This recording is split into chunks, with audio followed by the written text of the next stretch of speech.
There you go. All right, I am going to call to order this regular session of the Santa Barbara School Board of Education for Tuesday, September 12th, 2017. And we will begin with the Pledge of Allegiance, so please rise. Mr. Matsuoka. I pledge allegiance to the flag of the United States of America and to the republic for which it stands, one nation, under God, indivisible, with liberty and justice for all. Muy buenas tardes. Si hubiese alguien que necesitara los aparatos disponibles para escuchar interpretación en español, los tenemos disponibles por esas puertas dobles. Gracias. Thank you. And we also have headsets available for the hearing impaired. If anybody needs them, they're available at the side table, and you can just ask staff. We are moving now to item D5, announcement of closed session action. And we did have one action that we took on item C1. This was approval or denial of interdistrict transfer appeals for 2017-2018 school year. And in the case of 2017-2018-1, there was a motion by Ms. Capps and a seconded by Ms. Sims-Moten to approve the appeal of the transfer for an interdistrict transfer agreement, and that passed 4-0 with Dr. Reed absent, and Dr. Reed is going to be absent for this meeting, so we will be four votes on items tonight. The other actions, the other items on closed session for items C2 and C3, we will take action in open session. That brings us to item D6, the Superintendents Report. Mr. Matsuoka. It was a couple weeks ago, we had that weird storm that happened somewhere near the beach or the harbor, and it was in the news. One of our students was pretty seriously injured. It's Alyssa Nuno, and I happened to be in Los Angeles last week for business, so I stopped by the hospital and couldn't talk to Alyssa, but spent some good time with the parents, and Alyssa's recovering. I could also tell she's a fighter, and I think she'll make it back, but she's got a long road of recovery, so I think we as a district, especially DP High School, are going to be involved with supporting her and the family. So, but they're going through a lot. We've also had some national news hit. The president's rescission of DACA. It's caused, I would say, chaos across the country, and especially for us in Santa Barbara. With so many immigrants, we felt it was important to put a message out, so I put a letter out to the community, and it's really capturing some of the resolution language that this board had to adopt, like 30 minutes into your time as a school board. I want to read just the opening and closing paragraphs of that letter and just add some commentary. So the president's action to end the deferred action for childhood arrivals, known as DACA, program reverberated throughout the Santa Barbara Unified School District. We know that there are a number of students, as well as our staff, who are directly impacted by this decision. We are committed to stand firmly by our Santa Barbara Unified community, to be resolved in our determination to give every child every chance every day, and I would now add that to our staff, because this Dreamer program has been around for, I believe, 20 years, maybe not quite that long. Mm-hmm. We have discovered that we have staff who are employed for us under the DACA program. Mm-hmm. Our determination to stand together will not falter because of this decision to end the DACA program. And so we close this letter. Santa Barbara Unified stands firmly by our DACA students and staff. As we go through this national period of uncertainty, we remain committed to support our families, maintain our values of equity, ensure our schools are a safe and welcoming place for all. I think of all the commentary that I've been reading. I read Janet Napolitano's letter to, really, I would say, to the nation, and she wrote it very, very thoughtfully because she was the architect of this, and here she is, she's suing the federal government as, what's her title, President of University of California. And what I appreciated about her argument was that DACA has developed such a clear vetting process for who qualifies for it. And we as school districts, it's usually seniors who ask for those transcripts so that they could submit their paperwork to be qualified. And she argues that there's 800,000 people who've been through a vetting process about their immigration status, their place in our nation. And I thought it was such a strong argument about that's really what we need to do, is get immigration reform that makes sense. And we don't know where this is going to go. I think we need to stay in touch with Salud Carbajal and his office, because I'm sure that there will be movement in Congress to figure out some legislative solution. But in the meantime, our message to all of our community members who are affected by this: we stand by you, we stand with you, and please let us know how we can support you through this time of uncertainty. Thank you. I appreciate that. And I know that many members of our community who got that letter really appreciated it as well. So thank you. That brings us to item D. Where am I? I am at D. D7, board comments and correspondence. Anything that anybody would like to share? Ms. Sims-Moten. Thank you. I just want to say I thoroughly enjoyed going to the back-to-school nights and to see how exciting you are and some of the work that the school has done and the achievements that the students have done, and to see the students showing their pride in terms of that. But I wanted to say there was a question as I was leaving one of the sites, and someone who knew me but I hadn't seen them in a while, and said, "Oh, I thought RJ no longer, he graduated." And I said, "He did." He goes, "You don't have students here." And I thought for a moment, yeah, no, I don't. But then I thought, yes, we do. We have over 15,000 students that go to these schools. They may not be personalized, but we really do have that. And I would think about that every day, every chance. And so when things such as the DACA thing impact us, that's every one of our students. And so I just wanted to acknowledge that. The first thing I wanted to say was, well, no, he's graduated. But no, we have 15,000 students. And I just appreciate all the hard work they do, as well as the parents who get them there and the teachers and administrators who support the school year. Thank you. Mr. Paredes Ulloa. I just want to give public kudos to Ms. Capps and Mr. Matsuoka for last Thursday's panel that they participated with KCRW. I listened to it on the way from DP and got to actually sit on for most of it. I thought it was just a great opportunity to really talk about a few issues that are affecting our students and our school systems, and I think they did, along with Dr. Morales from Oxnard, did a masterful job of really addressing those issues. So thank you both. All right. And with that, we will move on to D8, public comments on non-agenda matters that are within the jurisdiction of the Santa Barbara Board of Education. Okay, we have two speaker cards, Jennifer Freed, and then following her would be Melissa Lowenstein. You can go together, okay. I just wanted to thank you all for your hard work and continued service under really difficult times, especially with DACA. And at AHA, we are really committed to helping those students find safe haven and also a lot of emotional support.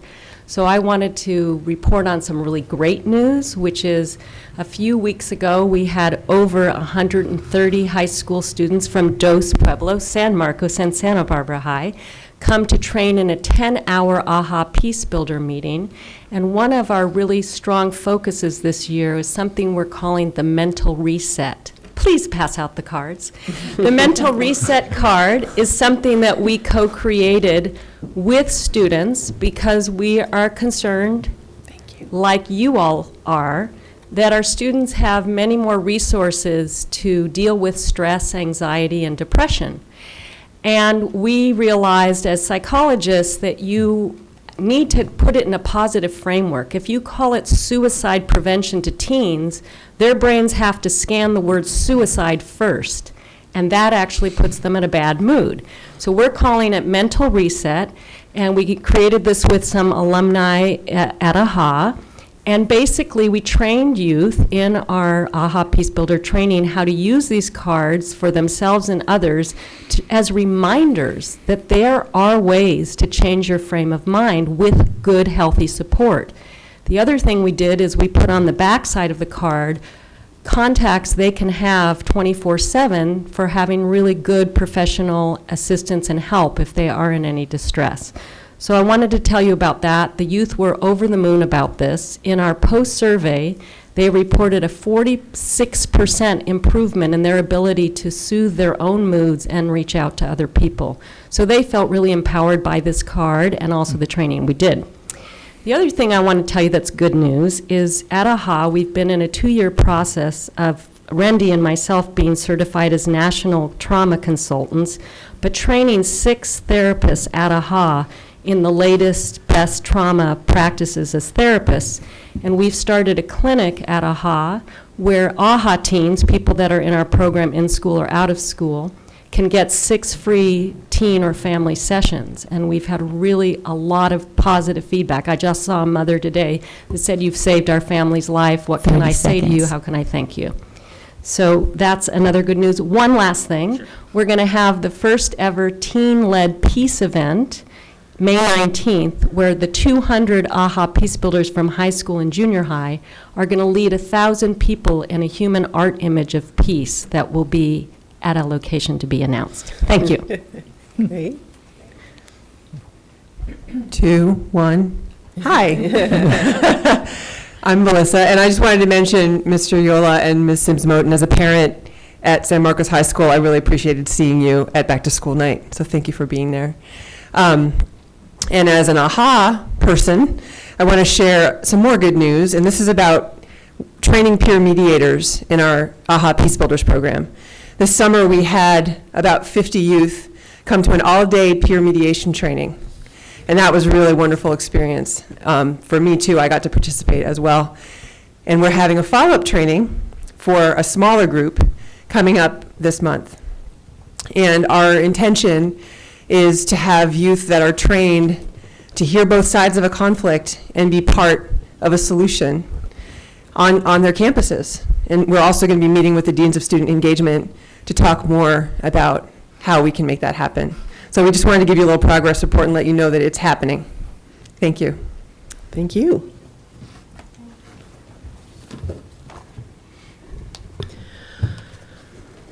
Okay, we are at item E, acceptance of donations.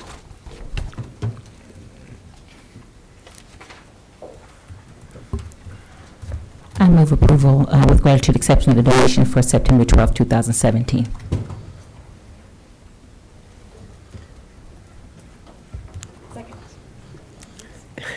That was moved by Ms. Sims-Moten and seconded by Ms. Capps. All those in favor? Aye. Aye, and that passes 4-0. And on the consent agenda, are there any items that need to be pulled?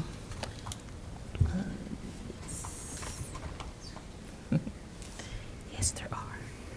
Okay. Okay, as I get there.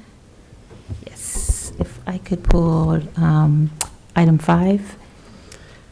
F5, that's the F5. ratification of special education contracts for September 12th. Any other Yes. items? And 14. And 14, which is the approval of human resources recommendations. Okay. We will come back to those at the end of the meeting. Is there a motion to approve the remainder of the consent agenda? So moved. All those in favor? Aye. Aye, and that passes 4-0. Moving to the action agenda, the first up, we have a number of individual student cases. First up are our readmits of an expelled student, and G1 is board action on a petition for readmission of an expelled student in case 2014-15-01. In the case of 2014-15-1, I move approval of re-entry from expulsion. Second. That was moved by Ms. Sims-Moten and seconded by Mr. Paredes Ulloa. All those in favor? Aye. Aye. And that passes 4-0. G2, this is petition for readmission of an expelled student in case number 2015-16-19. In the case of 2015-16-19, I move approval of re-entry from expulsion. Second. All those in favor? Aye. That passes 4-0. G3, this is petition for readmission of an expelled student in case 2016-17-10. In the case of 2016-17-10, I move approval of re-entry from expulsion. Second. All those in favor? Aye. Passes 4-0. G4, action on petition for readmission of an expelled student in case number 2016-17-11. In the case of 2016-17-11, I move approval of re-entry from expulsion. Second. And all those in favor? Aye. Aye. That passes 4-0.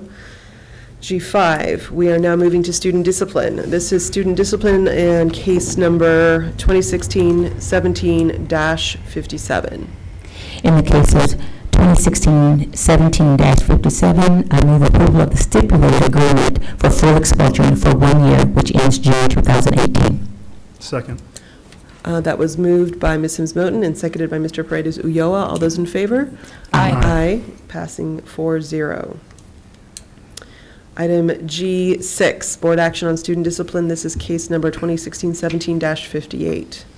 In the case of 2016-17-58, I move a recommendation for full expulsion for 1 year, which ends June 2018. Second. All those in favor? Aye. Passes unanimously.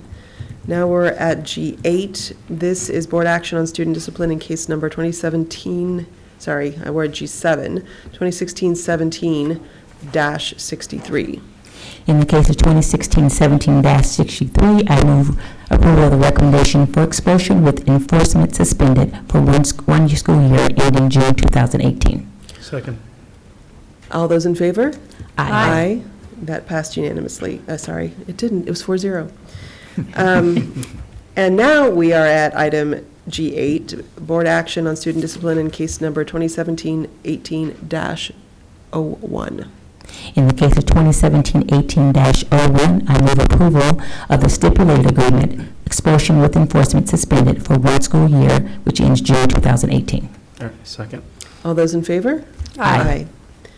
Passing 4-0. Okay, now we are moving to item G9.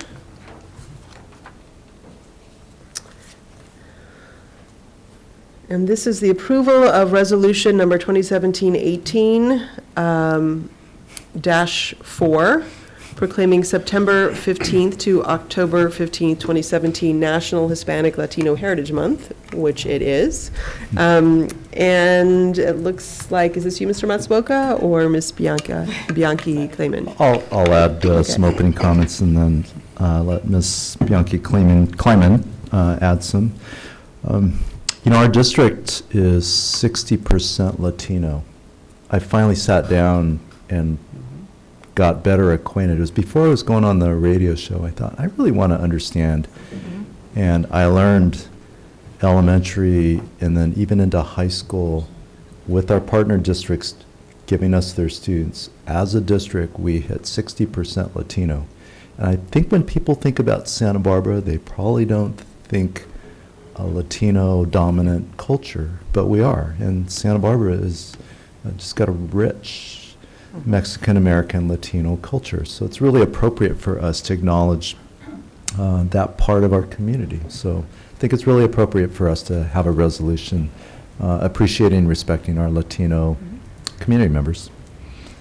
Other comments? Yeah, and this year's national theme is Shaping the Bright Future of America, and I thought that was really fitting in light of national events, but thinking broadly. And so I just would read the now therefore be it resolved that the Santa Barbara Unified School District Board of Education proclaims National Hispanic Latino Heritage Month, September 15th through October 15th, 2017, recognizing this year's theme, Shaping the Bright Future of America.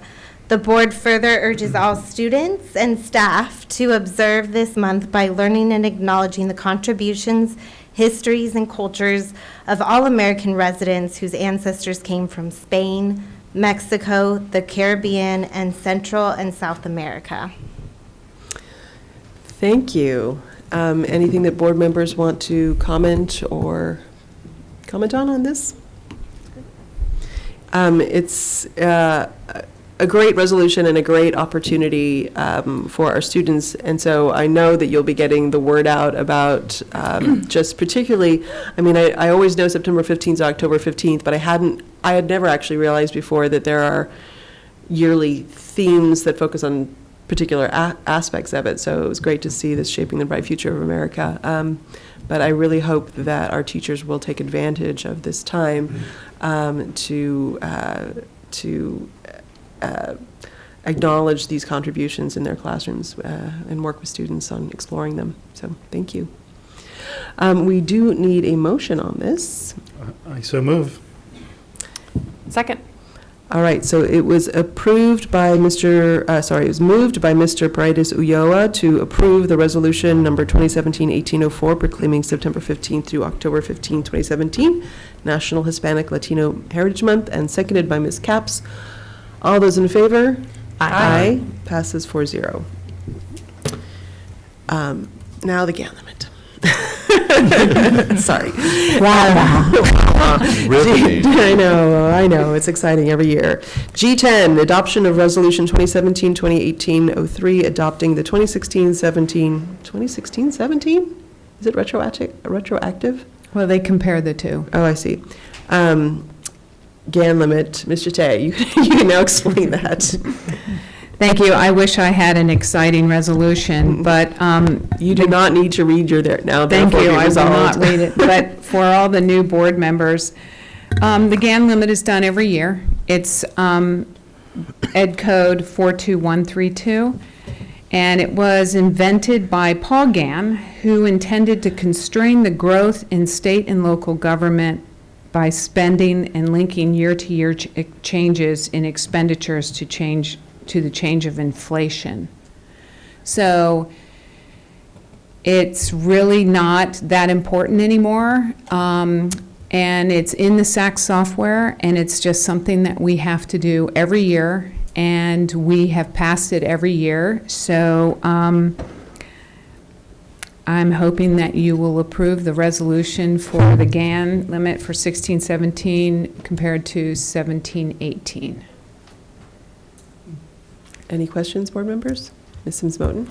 I just have a question with regards to your last comment. It's not as important anymore. Is there some move to eliminate it, or? Well, the GAN limit was more important during the revenue limit time, LCFF. It's not such as much.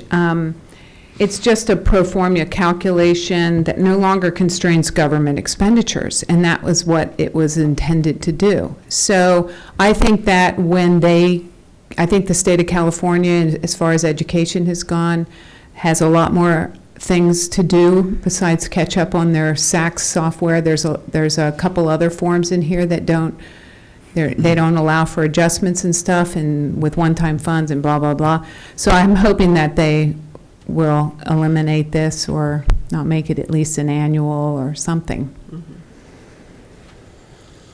All right, we need a motion on this resolution. So moved. Second.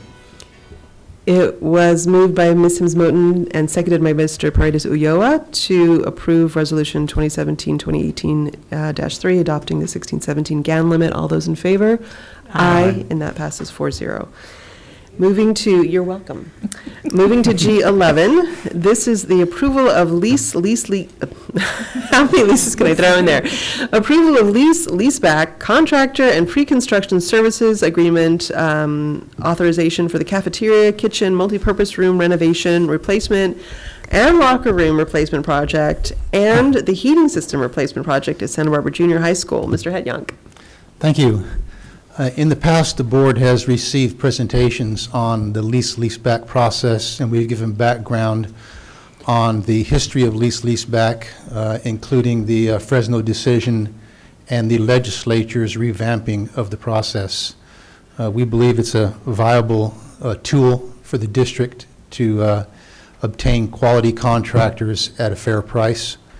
We have an exciting project coming up at Santa Barbara Junior High School, where we will be replacing the cafeteria, multi-purpose room building, and the locker room building with a single new building. We have an architect assigned to that project. At the same time, we have the same architect assigned to the heating and boiler replacement project at that site. The RFP, RFQ was let. We received 5 responses. We interviewed 2 contractors and have selected a contractor that we feel would be the best value for the school district. In this process, we've also decided that we would have an economy of scale of savings of including the heating boiler system replacement along with the building replacement. And we've spoken with legal counsel, and they see no problem with us expanding the scope of this project to include that. What we're asking you to approve tonight is a selection of the contractor and approval of a pre-construction services agreement amount. We're not asking you to approve a construction contract, and we're not asking you to approve a contractor for construction at this time. This is the contractor that we would have help us develop the plans and specifications, do things such as value engineering, looking at constructability, helping with the schedule and length of time of the contract, those determinations in conjunction with the architect and the district.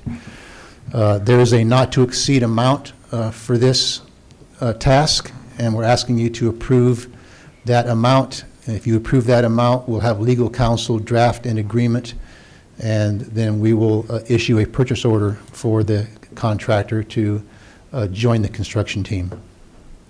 And so we're asking for those 2 things tonight, and I'd be more than happy to answer any questions you may have about the process. Any questions, Ms. Sims-Moton? So the fiscal impact amount, is that the not-to-exceed amount? That is a not-to-exceed amount of the pre-construction services contract. Okay. And it'll be an hourly billing based on the rate sheet that's attached. Any other questions? I know that we've worked with Skipper Construction many times, and they do excellent work for us. So I do need a motion to approve this. I don't want to read the whole list again, but to improve this pre-construction contract. Let's put it that way, the selection of this pre-construction contract. So moved. Second. All those in favor? Aye. Aye. All right, that passed 4-0. Thank you, Mr. Hetjong. G12, this is the renewal of the approval of the agreement between the Santa Barbara Unified School District and Save a Valuable Employee Assistance Program. Mr. Chirina. Thank you, President Parker, board members, and cabinet. Before you is an item in regards to renewing an agreement that we have with a SAVE, which is our Save a Valuable Employee Program. The background is we've been using them for quite a while in regards to supporting our teachers and our classified staff.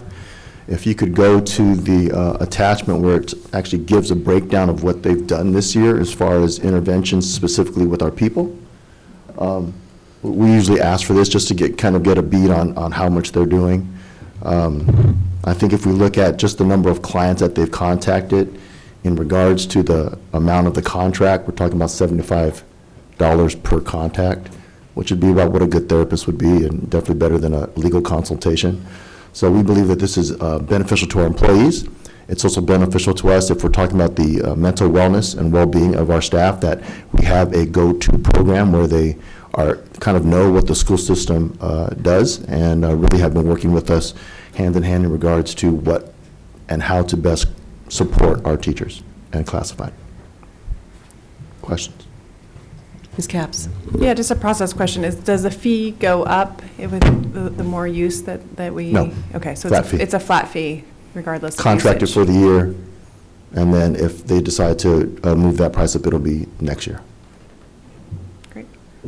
Any other questions? I need a motion to approve this agreement. So moved. Second. Moved by Mr. Paredes Ulloa and seconded by Ms. Capps to renew this agreement approval between the school district and SAVE. All those in favor? Aye. Aye, and that passes 4-0.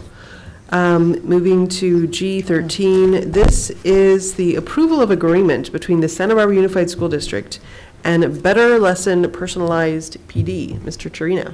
Thank you, President Parker, board members, and cabinet.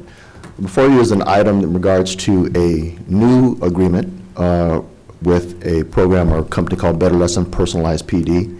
The intention of this is that they will provide a personalized professional development program to our secondary teachers in regards to continuous improvement model, and give feedback to us as a district in regards to how that played out for those particular teachers. So this is going after one of our priorities in regards to improving our practice.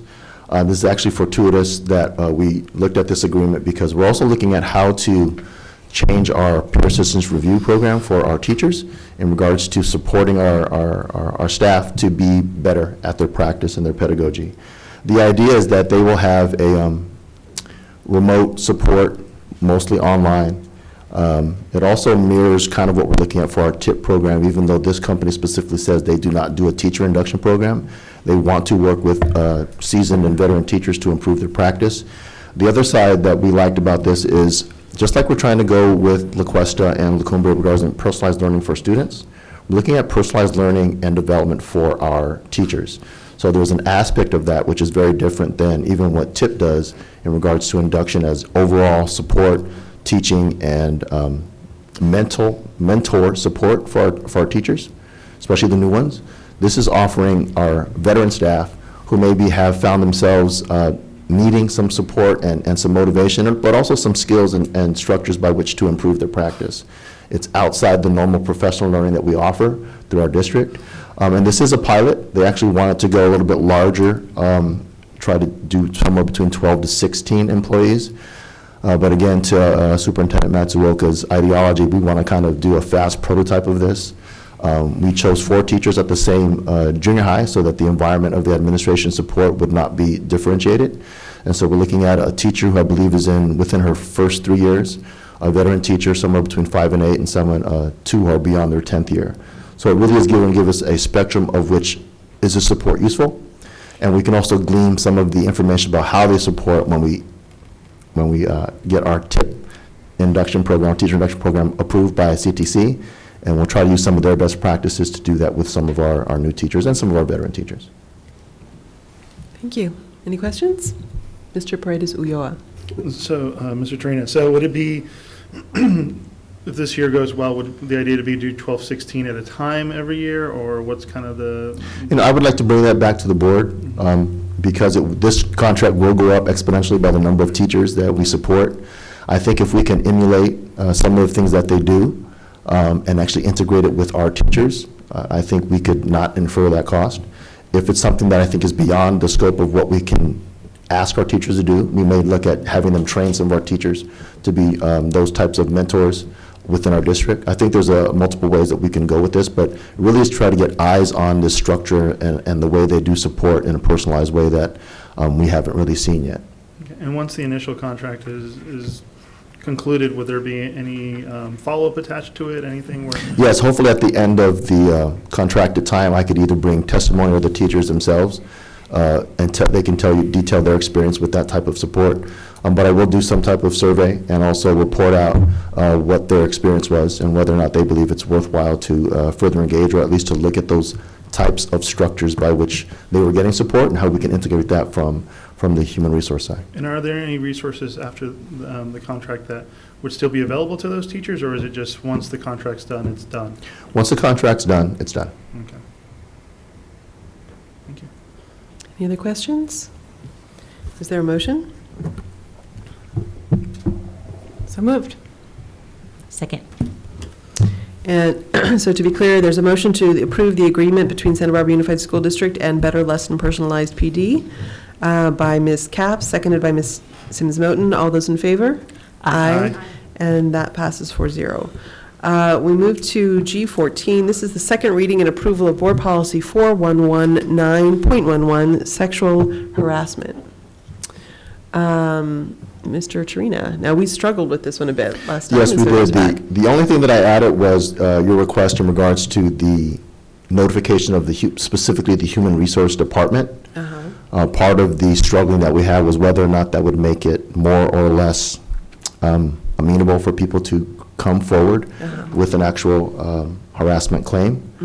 I don't believe it's going to make it any different. I think if they're at that place where they're going to make a claim, the district level is already included in the CSBA recommended language. I think naming human resource really gives them a specific place to go versus the district. Yeah, I appreciate that.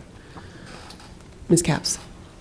Yeah, one thing that we spoke about last time is just making sure that the authorities would actually act. And so I would recommend even stronger language than is presented in the second paragraph, rather than saying the superintendent or designee shall take all actions. Must would be my recommendation, so that there's no discrepancy about the fact that that sexual harassment needs to be prevented, investigated, corrected, et cetera. Okay. That's fine with me. Okay. So that means we'd have the Human Resources Department down a bit further in that section, added in between district administrator and superintendent, and then change the language in the second paragraph to the superintendent or designee must take all actions necessary to ensure the prevention and investigation, et cetera. So with those changes, is there a motion to approve board policy 4119.11? So moved. Second. Moved by Mrs. Moten and seconded by Mr. Paredes Ulloa. All those in favor? Aye. Aye. It passes 4-0. Great, thank you. Thank you. This is item G15 next. Approval of the 2016-17 fiscal year unaudited actuals. Ms. Jate. Thank you, President Parker, board members. Turn on the mic. So this is your first unaudited actuals. I wanted to let you know the unaudited actuals is kind of an interesting name, but basically it's our financials, how we're taking our first stab at how the financials will end up. And actually our books have closed. Our financials are complete, but they're not audited, hence the word unaudited actuals. The auditors will be here in next month, and they will do their final review of our unaudited actuals. They will submit an audit by December 15th to the state of California, and you will review and see a presentation on the audit sometime in January, probably the first week of first board meeting in January. So with that being said, I did it a little differently this time. We have an intro and a little more information than we did last year on our unaudited actuals. The Santa Barbara Unified School District 2016-17 unaudited actual financial system statements for all funds is presented to the board for approval in compliance with the statutory deadline of September 15th. School district is required to report in SACs. That is the big, heavy document that you get in the back of your, behind that narrative. And we do the narrative so that you do not have to go through all of this. But if you have any questions during this presentation about any of the forms in here, I'll be happy to stop and explain them to you. The unaudited actuals are as of June 30th, 2017. They will, as I said, they will be reviewed and approved and actually reported on December 15th by our independent auditor. The executive summary is Santa Barbara ended in a stable financial position this year. We are $5.3 million higher than we projected. With the unaudited, with the adopted budget, we were projecting a balance, and we ended up about $5.3 million higher. That's unrestricted and restricted. Our total revenues in the general fund and the operating, which is the operating fund, is about $156 million, with $24 million, almost $25 million coming from the restricted side of the budget. And the total expenditures in the general fund was $153 million. $40 million, which is restricted. The favorable financial position has also allowed us to put aside about $707,000 into deferred maintenance, which is very much needed in our district. So the district's operation increased unrestricted reserves by 2.5. This is a significant improvement over the unrestricted deficit spending we projected at the adopted budget of $646,000. We have the unrestricted reserves at the end of 16-17 is about 20.6 million. As of this, 455,000 is unspendable. That's inventory and revolving cash, things like that. And then we have about 8.9 million in assigned fund balances, which are listed on page 12 of this document. We also have about 4.6 million in our economic reserve, which is our 3%. And so we have a reserve over 3%, which is a good thing. The district's restricted resources ended at 2.9 million higher than estimated in the June estimated actuals on the adopted budget. Our revenue updates, the state once again gave us $214 per student for, I'm air quoting, one time, because I think we've had one time for about 3 years now. So it's try time, I guess. And it ended up being about 2.8 million, which is one-time discretionary funds, which is mostly on page 12 where you'll see that list of items. Our property taxes, each year we estimate our property taxes to go up 3%. And I'm in communication with the county, and we discuss this, and they also are conservative. Well, our property taxes came in at 5.9%. It's almost 6%. That's almost double what we projected. We keep going in this direction with all the building and all of this purchasing of new homes and all the commercial building that's going on. I really believe that we'll probably end up with at least a 5% increase. But I'm really conservative, and so I'm going to stick with 3%. I'd rather not spend money if it doesn't come in. We also had a sale. I sit on the Successor Agency Oversight Board, which is redevelopment. It used to be redevelopment fund, which the city used to be in control over. And when LCFF came into play, the governor said, hey, we want all that redevelopment money to go back to the counties, the cities, and the school districts. And we are 42% of the city RDA.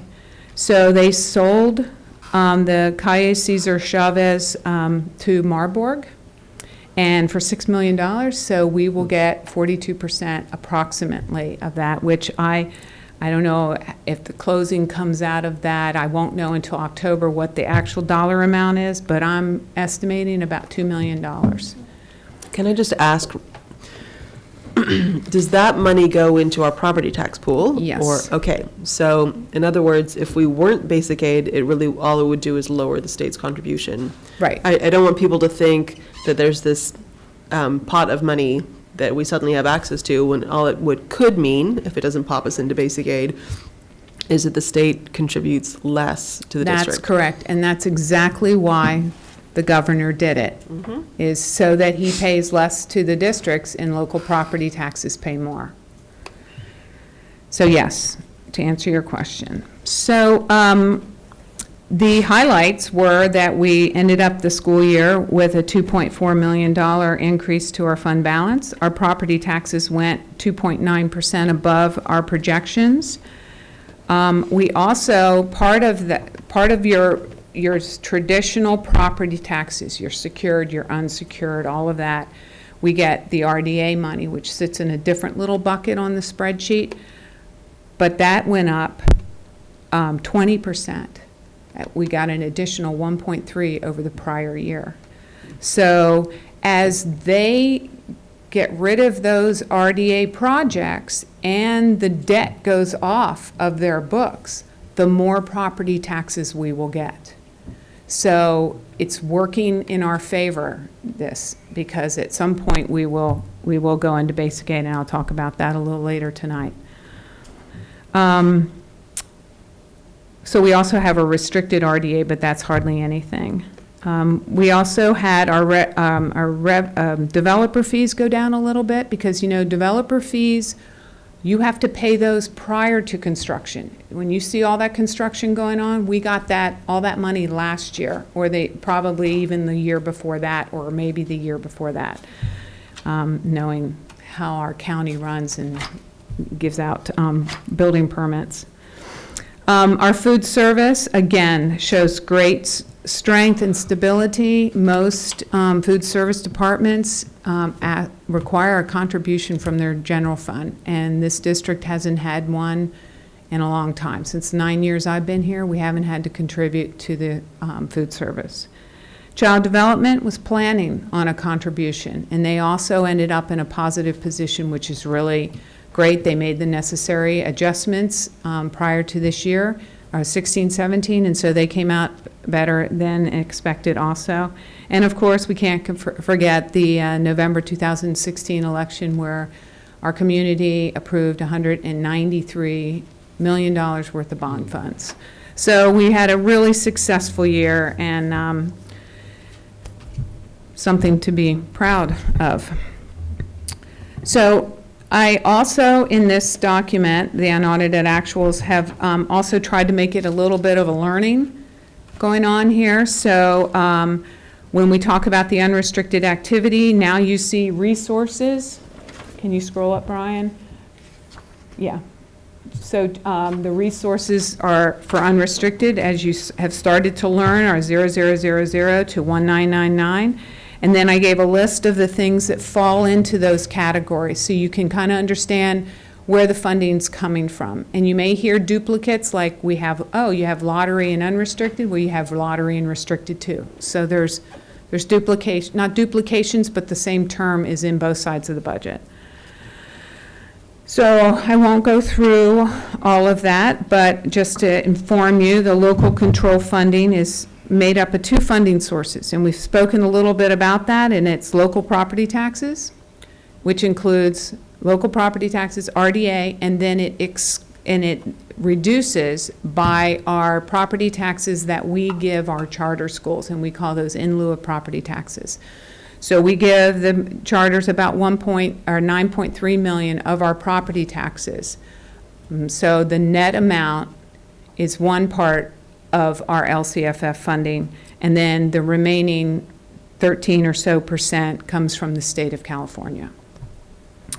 So the decrease in the LCFF was a slight decrease due to the minor shift in the in lieu of property taxes distributed to the charter. The federal revenue is MA and forestry.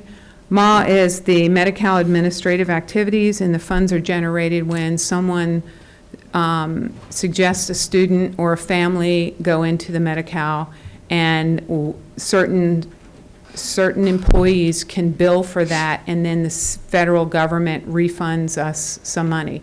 This money lags 2 to 3 years. So we don't budget for it until it hits our books. Same with the forestry. We have to do an analysis of how many of our kids live on forest land, and we get money for those students also. So again, we don't budget until it comes in, because we never know how much and when. Other state lottery is other state revenue is lottery, mandated block grant, and mandated one time. We have two mandates. One is the one time, and one is the ongoing X amount of dollars per student, and that's called the block grant. The unrestricted state revenue variance is due to the slight reduction of the mandated one-time money. The local revenue, most of it comes from the charters. We charge back our charters for special ed, facilities, ETS support, fiscal support, HR support. So at the end of the year, we say, this is how much you owe us. They pay us, and it goes into the local revenue. We get down to the unrestricted expenditures. You learned a little bit about this in August. And these are your salaries and benefits are certificated, classified in all the health including statutory, all the benefits including health, statutory, and retirement. The net increase is due to the following. We had some hourlies, home to hospital, sub-costs, administrative coverage. Classified were some site hourly, instructional aides, noon duty, clerical, and some, the budget, we budgeted too much for benefits than actually occurred. Books and supplies, the decrease of books and supplies, we always have this, that people just plan to buy things. It doesn't happen. Sometimes in our departments, we think we're going to spend X amount of dollars. We don't. So it just happens. Services and operations are agreements and travel and conference dues, memberships, insurance. The decrease in the services. Now I should have gone back and said we're comparing what we thought we were going to end with to what we actually ended up with. Sorry, I should have mentioned that before. The decrease in services and operations are due to the following areas not spent, and most of it was in routine restricted maintenance. So every year when we budget our routine restricted maintenance, you're supposed to budget 3% of your total general fund. So that's exactly as much as your reserve. So what we do is we hire some people, obviously we hire a lot of people, and then whatever's remaining to get up to that 4.6, I'm going to use as an example, we put in services and grounds and other things that just to eat up that money. Well, a lot of times that doesn't happen. And I know that the maintenance department would really like us to hire more people. But as we hire more people and our expenditures go down because of this one-time money going away, I don't want to hire up to 4.6. And then our recommendation is 3.6. I don't want to have $1 million worth of people sitting in there. So I'm waiting for this to kind of go down, and then what we're going to do is get some more electricians, which we need, get more painters, hire more plumbers and carpenters, and just get the school sites looking better, and being there for when our teachers and our staff need help. So we're going to start to work on that pretty soon. Further down, our contributions, it went down a little bit, and most of that was due to special education, saving some on their overall budgets.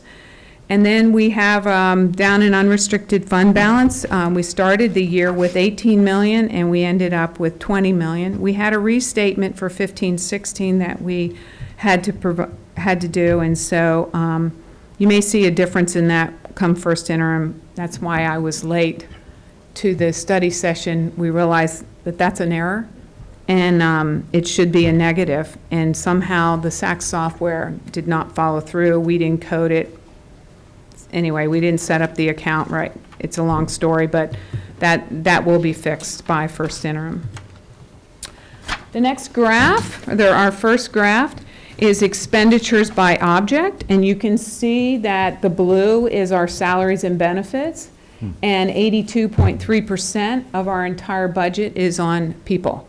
And that is common throughout the world in any business, is salaries and benefits are the most expensive part of a business. Well, not every business. Pretty much every business. A people-intensive business like education, yes, but a manufacturer spends, their raw material costs, energy costs would be much higher. So the next graph, Brian, is by function. And function is another part of the code. And basically it's telling us, so of all the things we do and buy, how much of that gets coded to instruction and how much is in the direct classroom. And that's 71.5% if you combine instruction related and instruction. So that's 71.5%. And then you have pupil services and auxiliary and community services that also present and and also work in the classroom, but it's getting further away from the classroom. So the higher the number in function, like 1,000s are the closest you can be into a classroom, and then by the time you get to 8,100 function, you're pretty far away. Like our maintenance people are all about 8,100. So now we're going into the restricted side of the budget. And these are mostly state and federal resources plus site and local donations. I have a list of some of the things that are in here. Special ed is in here, both federal and state. All the titles, career tech, TIP, again, lottery, community donors. All our donors are in the 9,000s account. All the 9,000s are specific to site or community. And then our ASB accounts. So the big one I'm going to talk about tonight is our federal revenue. And basically, I want to explain why the federal revenue. Can you go up to the chart, please? There we go. You can see federal revenue. We estimated our year end to be 1.7 million in revenue. And we actually had 6.2, and you might say, wow, that's a $2 million decrease in revenue. But how federal revenue works is it's a deferred revenue. So when you receive $9 million in federal funds, and you only spend $6 million, they call that unearned revenue. And so what you have to do is take that chunk that you didn't earn. You received it, but you didn't earn it, and roll it into the next year. So if next year you think you're going to get $9 million in federal revenue, you also have another $2 million. So now you have $11 million to spend in federal revenue. So that's how it works. So we have to decrease our revenue and put it in a deferred revenue account that says, didn't earn it, but I'm going to earn it next year. Wendy's like, yeah, I know, I get this. The others are going, yes. So when we spend for the following year, would we go to that money first, or would we go to the 9, let's say potentially 9 that they give us the following year? Yeah, first in, first out. Okay. We should do that for sure. And the federal government is up till September 30th, so we have to spend or encumber X amount of dollars before September 30th. And don't worry, we did that. We sat with instruction, and we took the leftover, what we call carryover. We took that. Raul and Sean went through and said, these are what we really want to do one time, because remember, it's one time. So they said, we're gonna do this. And then we gave the remaining amount out to the sites. But I have to tell you that at adopted budget, I always reduced our federal funds by 10%. They were reduced 11. This is the first year that I've been here that I haven't been able to give that money back for 10% up. But they reduced federal funding to titles by, Title I at least, by 11%. I just had a question. Thank you, sorry. So I just had a question on the unearned part. I get it. So were there any services not delivered as a result of us not doing the work? So, okay. No. So we didn't lose it. Okay.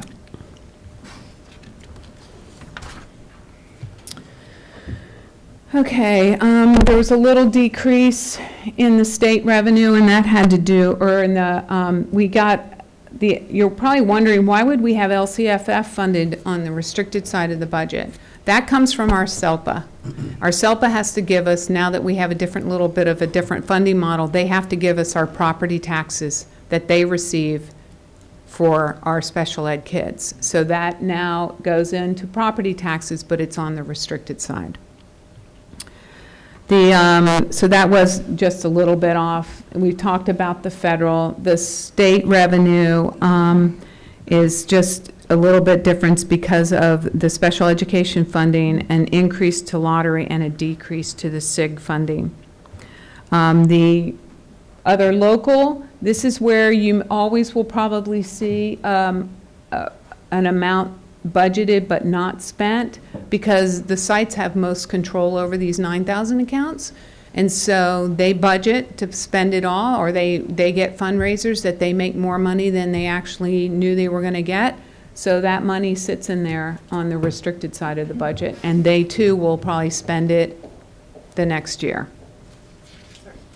That was my question. So that's from fundraising. It could be from fundraising, donation, ASB. It can be, Audacious is in the 9,000s, ICANN's in the 9,000, things Okay. like all those kinds of donations. But those monies usually get spent where they're supposed to. But when it's a site-driven, they tell us how much they're going to raise. And they send us promissory notes that say, we are committed to doing X. I'm just curious, out of the 4.7 million, how much would you say comes from fundraising on the campuses? I mean, not precisely, I'm just curious. I couldn't say if it's purely fundraising, because they have things that they do that it doesn't even touch our district budgets. You know Okay. what I mean? Like PTA, they're not on here. Now, PTA may say, I'm going to give $100,000 to Oh. X school, but they could have raised $500,000. You see what I mean? And the same Okay. with ASB. ASB has theirs, but if they want to fund something out of an ASB account, we put it in one of those accounts and pay the person out of there, because ASB isn't set up to pay people. Your foundations, your PTAs, they are not set up to pay people. So if they, and I don't need to belabor this, but if they raise money for a carnival, that doesn't, you don't even see, we don't Probably ever not. see that. Probably not, unless you want to fund all that money with somebody. You know, take that money and fund a PE teacher, or that's a bad example. Thank You you. know, cross. Thank you. Again, we had a little decrease. If you can go to the expenditures, salaries and benefits will an overall increase due to the reasons down here. If you could scroll up, please. And then, again, books and supplies, they budgeted to spend, they didn't quite make it. So the operating surplus is, for the restricted side of the budget, is $303,000. So I wanted to just talk a little bit about what's a surplus, what's a deficit. So if your revenue exceeds your expenditures, you have a surplus. That's where you want to be. That's a healthy budget. If your expenditures exceed your revenue, that's a deficit. That's where you don't want to be. Zero's fine, plus is good. Deficit, unless it's a planned deficit, which a lot of the one-time funds is a planned deficit that we know we're going to spend. So if you, sorry. I pulled up the multi-year projection that the board adopted in June. And so this is where it's helpful, and I haven't had time at the cabinet level to take a look at the multi-year projections on page 15 with what you adopted in June. So this is interesting because the deficit spending, you know, the community's concerned, we're concerned. So back in June, our deficit spending estimated was going to be negative 3.56 million. So now that we've closed the books, it is line 14, positive 2.756 million. So as you go through your first year with, you know, this is a big budget. It's got a lot of moving parts. Just know that, you know, I mean, Meg's been doing this a long time. I've been supervising district budgets a long time. We can see when things are really, truly going south. I mean, we said this is going to get better. That's actually a bigger swing than I'm used to. So it was negative 3.5, and we're at positive 2.7. It was a 5.3. Yeah, so it's a big swing. Now, let's not go, you know, spending all that money, but that's just some of these rhythms. Remember I talked about, this is like a movie over 12 months. It's kind of a boring movie. No. But it's a really important movie, and it just takes time for you to get used to these. It's like it looks bad, but, you know, this stuff, it comes around. And so the unaudited actuals every year are usually good news because, you know, we budget conservatively. We have to. But when it all comes out in the wash, it's usually, we improve. That's a big improvement. And so that gives us a better foundation going forward. So now that Carrie skipped us all the way to page 15, I want to make a couple of comments about that. I agree with that, and what it does do is, at the adopted budget, we were expecting a 9.26% reserve. With this, we now have a 12. In 1920, for the adopted budget, we were expecting it to be a 5.14% total unrestricted reserve, and it is now 6.4. We're still going, our budget's still projecting to go down, and on this page, I have changed none of our assumptions for 18, 19, any of the years, actually, 17, 18, 18, 19, and 19, 20. All we've done is put in the new ending fund balances. So having a better ending fund balance today helps us in our out years. So just a comment. So when we're looking at this and we see the red, so for instance, 17, 18. So that's if everything we say up there happens. So that's important to say too. It's like, this is what we're projecting if everything happens the way that it happens, which in most cases it doesn't. Exactly. So that's a clear thing with regards to the public. I often have to explain that, at the county level, and say, if everything happened the way we're projecting today, then this is the end result. And all our assumptions are Yeah. accurate Yeah. today, yes. Right. Another thing, on page 11, Brian, if you can scroll back up there, remember that right here is where we are showing what makes up that 20 million. So you have your 20.6, you have your non-spendables, which is the inventory and the revolving cash that we have, so you can't spend that.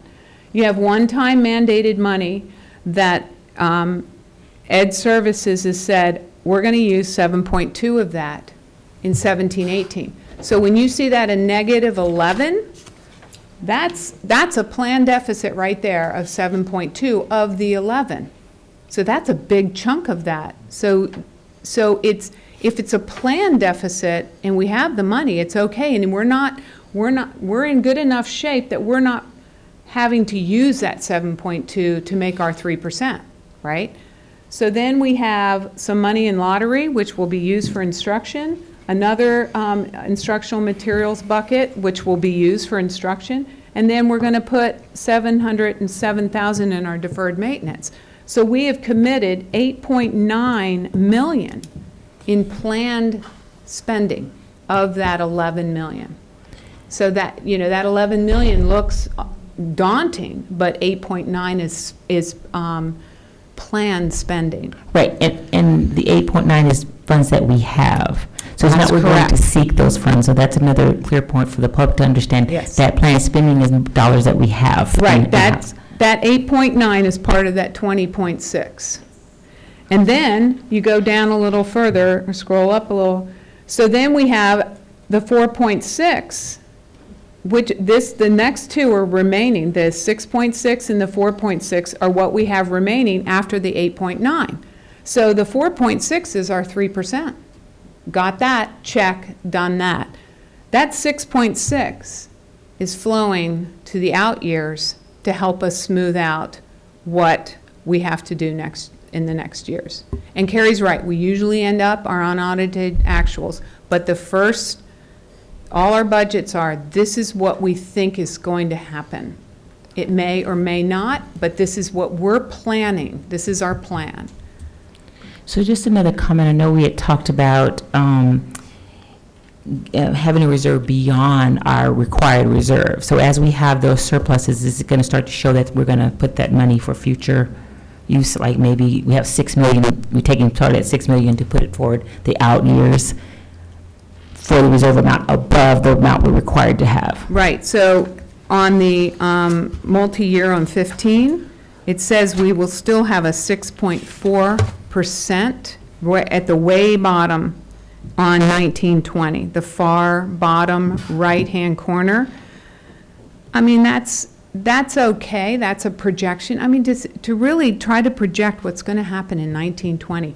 I mean, if our property taxes in 1718 goes to 6%, that's 6% in 1920 is going to go up because we're going to have more money and it's going to flow out to the out years, right? So The broader question about what's the right reserve goal to set, I believe we have a board policy that the desired goal is a 10% reserve. above the state recommended. Yeah, getting to 13%, I think would, other people would have something to say about that. But I think 10%, in my mind, is a really good goal. You'll notice that we did put 1.14 million towards our strategic reserve. But then the next 2 years, it's just the interest. And so those are, as we start, that's never too early, start planning next year's budget, we'll start thinking about what should we save into the strategic reserve in those 2 out years.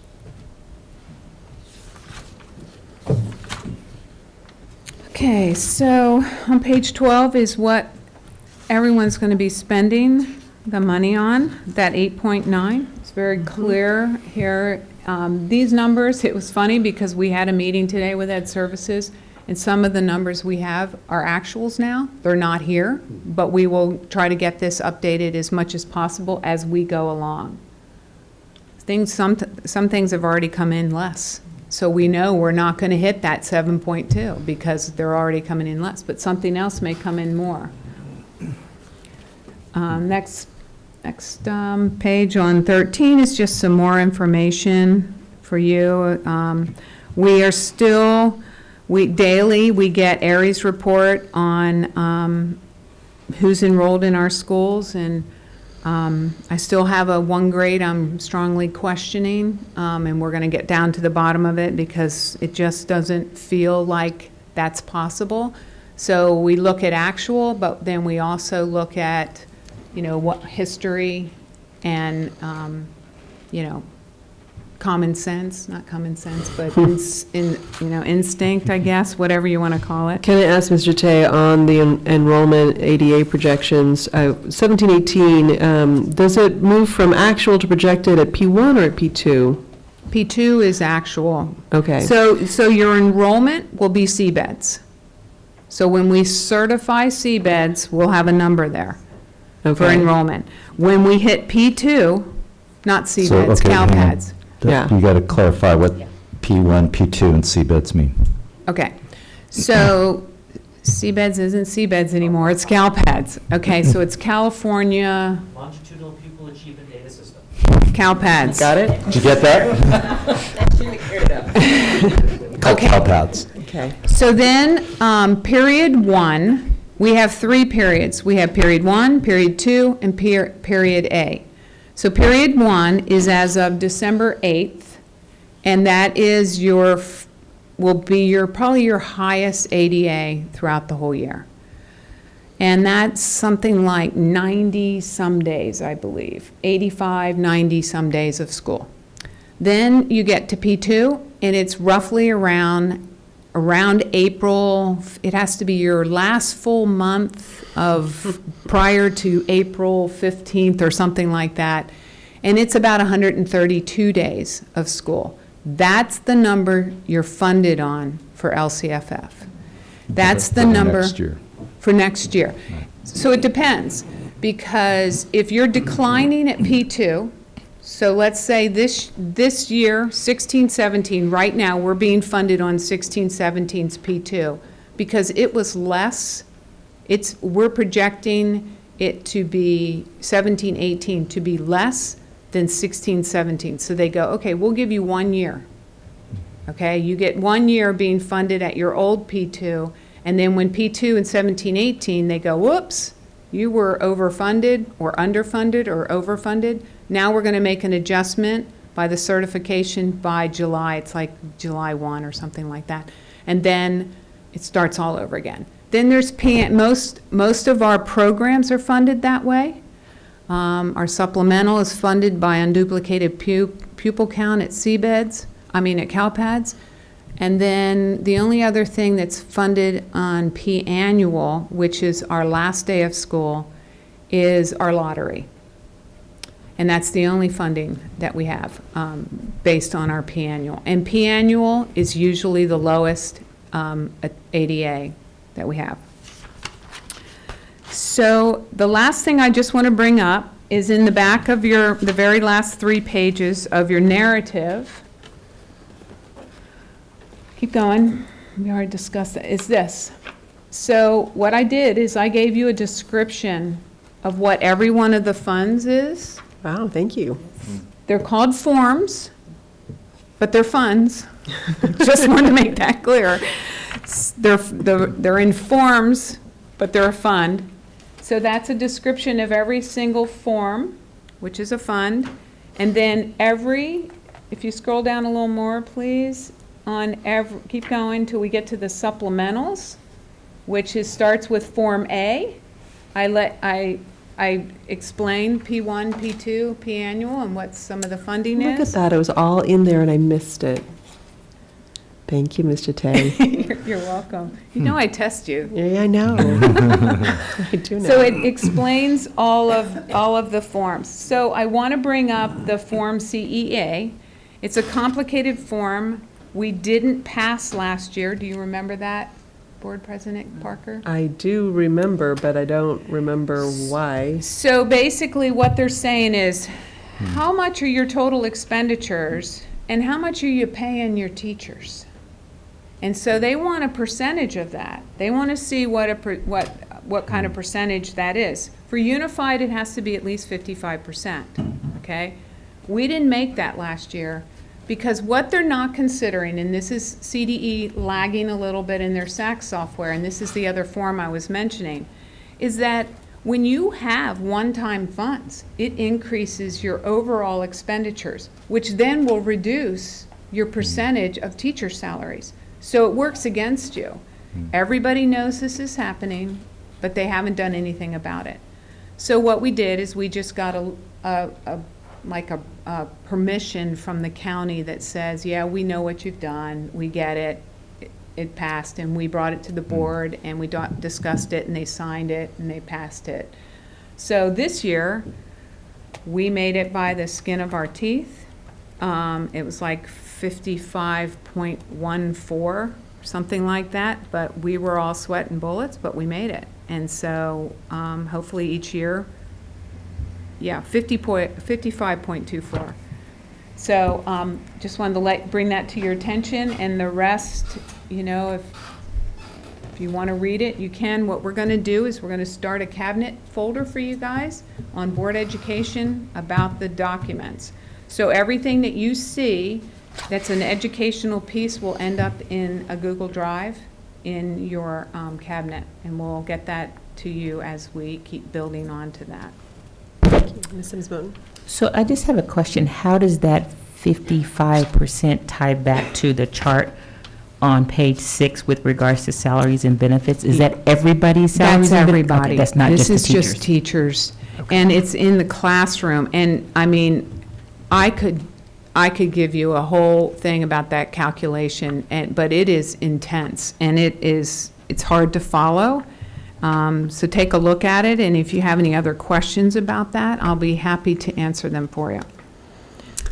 Because it also has classified. I spoke at it does have classified employees and benefits, but it's a whole calculation about classroom teachers and people in the classroom and their exclusions and. Does a TOSA count inside the 55%? Probably, because they're a certificated employee. They're coded, so they would be in there because they're still coded in the classroom. All right, any other questions on the unaudited actuals? And get as many people as in. Don't have a question or comment. though. All right, thank you very much for your presentation, Mr. Tay. You're welcome. And we do need a motion on this, so don't worry, stay calm, it's all right. One thing I forgot to mention, that we forgot the signature pages, so you have those on your desk. Okay, I wondered what Yeah, those were. you can just Okay. put them in your binder. Okay, thank you. Just wanted to Yes. say thank you for the highlights ahead of time. It was really helpful to read it knowing, well, especially because it was also really good news, but to sort of have those guideposts going through. Thank you. Okay, I'll continue that. Thanks. All right, is there a motion to approve the 16-17 fiscal year unaudited actuals? So moved. Second. Moved by Ms. Sims Moten, seconded by Ms. Capps. All those in favor? Aye. Aye, and that passes 4-0. Thank you. Thank you. That moves us to item G16. This is discussion and approval of the memorandum of understanding between Santa Barbara Unified School District and Peabody Charter School. Dr. Ramirez. Good evening, President Parker, Board. Pleasure to be here with you. Wanted to turn your attention to the memorandum of understanding between the district and Peabody Charter. As you may recall, in May of this year, the board approved the charter document, and that really contains really the foundation for their instructional program, their history, and their delivery and focus for the coming 5 years. With this memorandum of understanding, there is an Exhibit A, which has been brought current. I will also defer to Ms. Jate on some of this information because she worked very closely on both this MOU. Actually, Ms. Jate and Dr. Waganek worked very closely on both the FUA and the MOU. A lot of the language contained here has been longer standing. There have been some modifications to the language and really close attention to, I believe it's other enrollment enrollment, ADA and enrollment in the document. So I'd like to just open it up for your commentary or any questions you may have. Board members, any questions on this?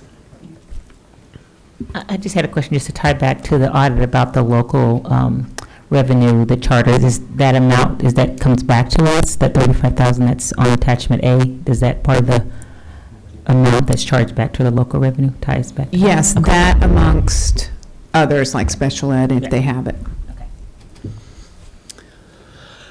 I just wanted to say thank you. I really appreciated that piece on page 7 that essentially finally aligns, it directly aligns their enrollment process and timeline with our enrollment timeline. And so what I appreciate about that, of course, I think is that, our timelines may change. So it's nice to know that will continue to sync no matter what, because that has been a huge issue in past years. And just making it clear that there's going to be close scrutiny on who's being admitted off of wait lists and so forth. I think that's, it's been something that has been necessary. So thank you. Okay, if there aren't any other questions on this particular piece of it, then we do need a motion to approve this MOU between Santa Barbara Unified School District and Peabody Charter School. So moved. Second. Moved by Ms. Sims Moten and seconded by Mr. Paredes Ulloa. All those in favor? Aye. Aye, passes 4-0. And then related to this, number 17, G17, this is approval of a 5-year facilities use agreement by and between the Peabody Charter School and the Santa Barbara Unified School District. And that is Ms. Jate. That's correct. Thank you. So we have made some other changes to this one also. We added a part in here about the capacity. They're currently at 750, and they wanted to be able to, if a family came in and they had a 3rd grader and a 1st grader and they had room in both places, but they hit 750 for one, they wanted to be able to have the other sibling come in. And I spoke with Dr. Waganek about this, and we came to the terms that they have to come to us. Anything over 750, come to Fran. And we were going to look at their inter-district transfers, because charters are allowed to have students outside of our boundaries. But part of that issue is that they're taking up spots for people who are inside of our boundaries. So we want to just be able to look at that. And, you know, we have a really great relationship with Peabody. And we sat there and were very honest with them that, you know, this is the way we would like to see it go. And they're all for this. You know, they said that they used to have almost 400. And now they're down to, I think this year they're estimating about 45. So Sorry, 45 inter-district transfers? Inter-district transfers, which is lower than they were last year. So they're moving in the right direction, and they totally get it. So it was a pleasure working with them for both the MOU and the FUA. And they approved it last Thursday. Their board did? Mm-hmm. Thank you. I appreciate that in particular, because that raised a lot of red flags for me, the idea of having a flexible 750. And maybe Dr. Wagenek wants to chime in on this, but I would need to feel really comfortable that our Pupil Services was going to look at that each and every time they want to go above 750 for one particular case. And so I just want to be sure that that's not something that slips through the cracks or gets a, oh, yeah, because it does need analysis. I would say that currently every time that a student who lives in the Peabody attendance area goes there to enroll and there's not a space available for them, they come to the district for us to find a place for them in one of the non-charter schools. So I don't see this as being, it's just a different variation on the same process. Yeah. So I don't see a problem with having that take place. What we will have to do is to monitor their enrollment. Yeah. And trust Peabody to notify them when they are reaching that cap. I guess the question is, and maybe this is for tech, or, you know, maybe this is you, Mr. Rouse, I'm not sure. Does our system, Yes. can our system see their students? Yes. Mm-hmm. Okay, thank you. I wanted to be sure it's not something they're Yeah. printing out and handing to us. No, we Okay. actually see it on a daily basis. Okay, thank you. All right, any questions on this?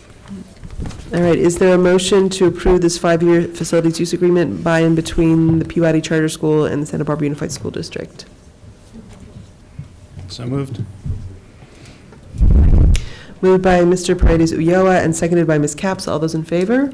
Aye. It passes 4-0. All right, and with that, that brings us to the end of our action agenda. And per our practice, we will be taking a 5-minute break and come back to the dais after that. Thank you. We are returning to our report discussion agenda item, and first up is H1. This Switch orders is, we're switching orders. So, to do first reading of board policy 6170. okay, we are instead moving to item H4. This is the first reading and discussion of board policy 6174, education for English learners. Dr. Ramirez. Hi, good evening. Once again, Board President Parker, Board. I'd like to have Dr. Mora come up and actually present on this topic. She is our Director of VL and Parent Engagement Programs for the district.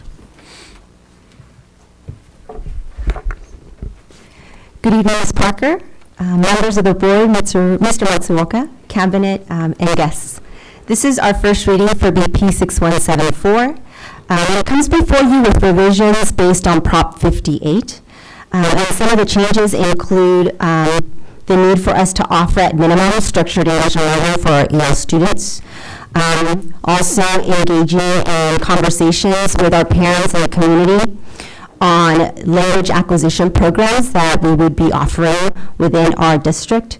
And these will be taking place during the LCAP process. So if parents are interested in language acquisition programs, that those conversations would be taking place during the LCAP. And then also to the extent possible, making sure that we're offering these language acquisition programs when there are 30 or more parents at any particular school site or 20 parents in a particular grade level. So it will really require us to engage in thoughtful conversations about what are the language acquisition programs that are available, and what would we as an organization and with conversations with the community want to pursue. Also, the changes reflected within board policy address Title III revisions that really include a renumbering of accountability items, and also the adjustments of the notification letters that go out to parents at the beginning of the year, and then again after the CELT results are produced from initial assessments in the fall. And then once the LPAC takes place, it would be the LPAC notifications that we're also giving to parents. So at this point, what I recommend is for input from our board in relationship to these revisions, and then based on that, move forward with a second reading. Any comments, questions from the board? Ms. Sims-Boughton? Can you just give a brief background on Prop 58, what you just said? Can you just Yes, give of course. Prop 58 really spoke to providing parents with the opportunity to explore language acquisition programs within the state of California. Okay, great, thank you. So my one suggestion, and I'm assuming that, I don't know if there's anything tailored to our district or if this is strictly CSBA. It's strictly language. CSBA language. My suggestion is actually changing challenging curriculum to challenging curricula. Okay. Because I think that we will probably provide more than one kind of curriculum. And that's just in the very first sentence. Okay. As Mr. Ross looks for it. Yeah, that one. Okay. All right. With the rest of the board's permission, may this come back on the consent agenda? Thank you so much. I will make sure to make that change and bring it forward. All right, thank you. Thank you. And now moving to H1. This is a presentation by Calm Child Abuse Listening Mediation. And I believe we have the Chief Executive Officer and the Chief Program Officer from Calm here. If you want to go up to the podium. Okay, thanks. Good evening. Thank you for having us, President Parker, board members, and cabinet. We are here from Calm. As you mentioned, my name's Elena Walzak, and I am the CEO of Calm, and I'm joined by Deborah Holmes, our Chief Program Officer. And I just want to say, as a community member and as a parent of two little ones at Adelante Charter, I just want to say thank you. This is remarkable. I came a little early just to listen in, but your time, your leadership, the level of analysis and detail on that budget, I was wowed. So it's just good. I just really appreciate all of your work. It's nice to see. So we wanted to spend a little bit of time talking about adverse childhood experiences. And so I wanted to first say, is that a familiar topic, familiar phrase for everyone? So adverse childhood experiences, that term, or ACEs, came from a big study done by Kaiser Permanente and doctors Enda and Folletti that noticed childhood traumas. And there was a study of about 17,000 adults throughout Southern California and really studied the impacts of those types of childhood stressors, significant traumas, and their ongoing impacts throughout their life. So there's two types of ACEs. There's child maltreatment, so you have abuse, physical, emotional, and sexual abuse.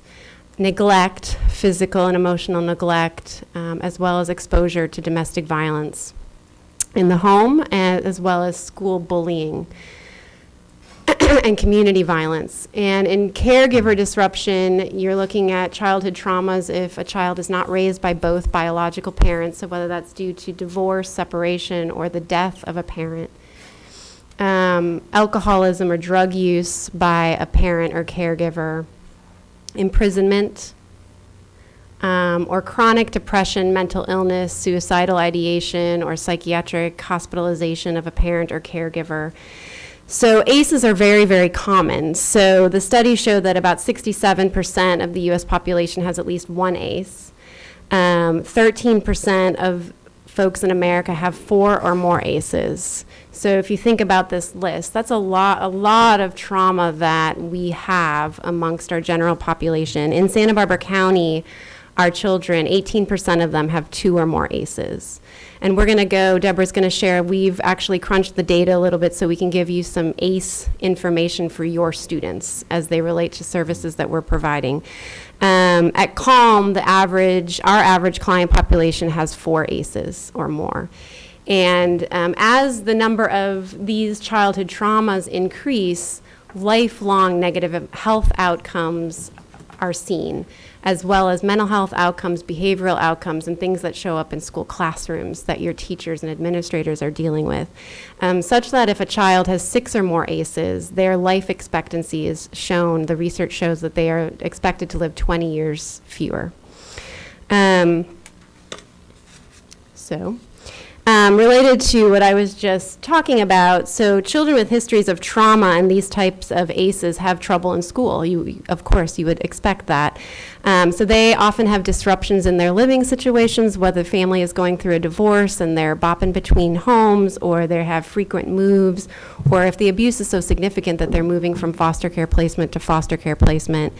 You're also going to see, of course, behavioral problems. So some children internalize the trauma and get really quiet and anxious and depressed, but more commonly, children that are experiencing trauma and the students in your classroom, they're acting out, they're defiant, they're aggressive, and this is happening in the preschool environment all the way elementary through high school.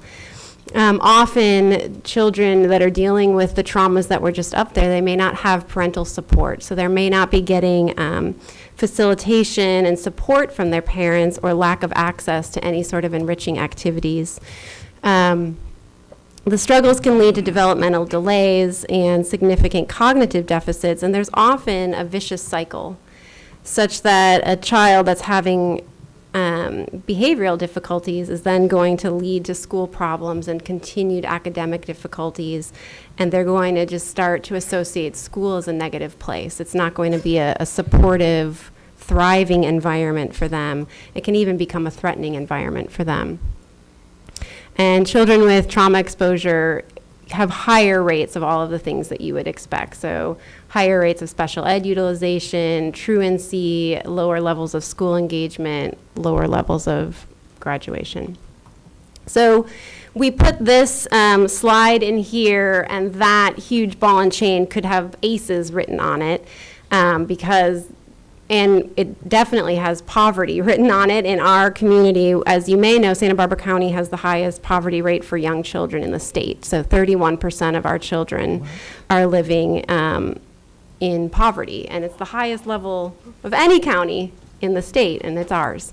And so we have lots of youngsters trying to move forward despite the trauma, despite the poverty and those ACEs, and that poverty is just holding them back. So I thought that was a pretty neat visual. And so this is just one piece of data that we actually, Cottage Hospital just came out with some data, and we used it and we overlaid it with some information. So Santa Barbara County has 85 census tracts, and if the worst 20% of those, that's about 17 census tracts, that's the worst with child maltreatment. 7 of those 17 are in the Santa Barbara Unified Catchment Area. So you can see the darker areas are where the most child maltreatment is happening on the South Coast. So you can see it's on the east side, so students at Franklin or students at Adelante Charter, where my girls go, or west side at Harding. You can see it up further, catchment areas that are where some of your high school students are living. Those dark areas are overlapping with the highest rates of child maltreatment in the South Coast. So now I'm going to pass this mic over to Deborah, who's going to tell you a little bit more about your students and their overlap with CALM. Thank you, Elena, and thank you for inviting us this evening to speak. We're really thrilled to be able to share some of our work, and I'm going to speak first of all about the overlap, between the children that we see at CALM and the children who are in your school district. So last year, 488 of our CALM kids receiving services at CALM were also in your school district. And the first number may surprise you, 136 preschoolers. It probably wouldn't surprise Wendy, but we have a lot of preschool children who are suffering with ACEs and mental health issues. And we do have a program to work with those children, but we're actually very thrilled about the opportunities we have now to be in the preschools. So we have a whole program, we call it our mental health consultation program, and we're actually in the preschools working with the teachers, helping to identify children as early as possible to prevent abuse and prevent mental health issues from occurring. 135 in the elementary schools, 51 and 127 in the high schools. In addition to the children that we serve, no child comes without a parent. So a lot of our work is treatment and education for parents of those kids. So because we now routinely screen using the ACE screening tool, we're able to look at how many ACEs all of our clients have. And on average, the Santa Barbara Unified School District children had 3. And going down the list here, you'll see what the percentage of issues that they were presenting with at CALM. So the ones that are bolded, I'll just draw your attention. Well, actually, school bullying, 19%. That maybe doesn't surprise you, but that's what some of the kids are presenting at CALM. Divorce is obviously high. Domestic violence exposure, which can be as traumatic for children as being physically or sexually abused. We see a lot of children who've been exposed to domestic violence at CALM. It's one of our most robust programs that we run there. Neglect, emotional abuse, also high. But look at family members with a serious mental illness and family members with substance abuse. Those are also very, very high, as is family member in prison. And we know the research suggests that that is connected to children getting more readily involved in the juvenile justice system. So what do we do at CALM? Well, we have an array of services that we're able to provide, and our goal is to reduce vulnerabilities and increase protective factors, support resilience in our kids and families. And we have an array of programs, starting with our very early childhood prevention and intervention, 0 to 5. Actually, we start prenatally with some of our programs. Moving into treatment, this is often when children have already been exposed to abuse or domestic violence, and they do need more intensive treatment approaches. We're very focused on evidence-based practices in all of our array of services. And again, parenting classes, parenting supports. We know the parents are really the main buffer to help a child who's been exposed to ACEs and to really increase their resilience. So working with the parents is extremely important. A mental health consultation I already mentioned to you. Working in the preschools, we are in the Santa Barbara Unified preschools as well, enjoying our work with Michelle Robertson. And we also have a program that's been going on for a very long time, our school-based child abuse prevention program. We call it No Go Tell, but or some people refer to Anne as the calm lady, but she comes to talk to children about keeping safe from abuse and what to do if you have that uh-oh feeling.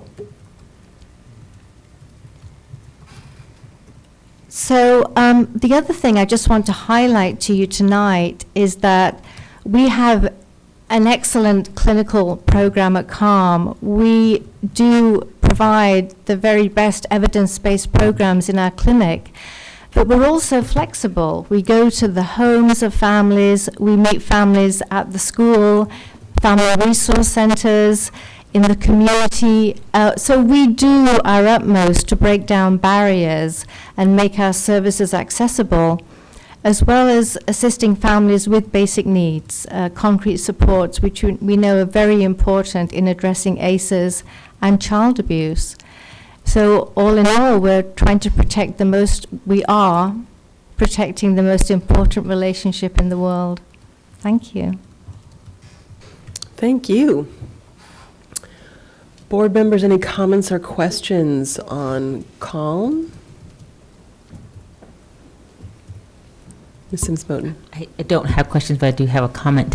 Having been with First Five for as long as so, I certainly know the relationship and the work that CALM does, and it also just emphasizes the importance of that prevention and focusing on those early years and hopefully mitigating those intervention activities that have to happen in those later years. So I certainly continue to appreciate the work that CALM does in the community.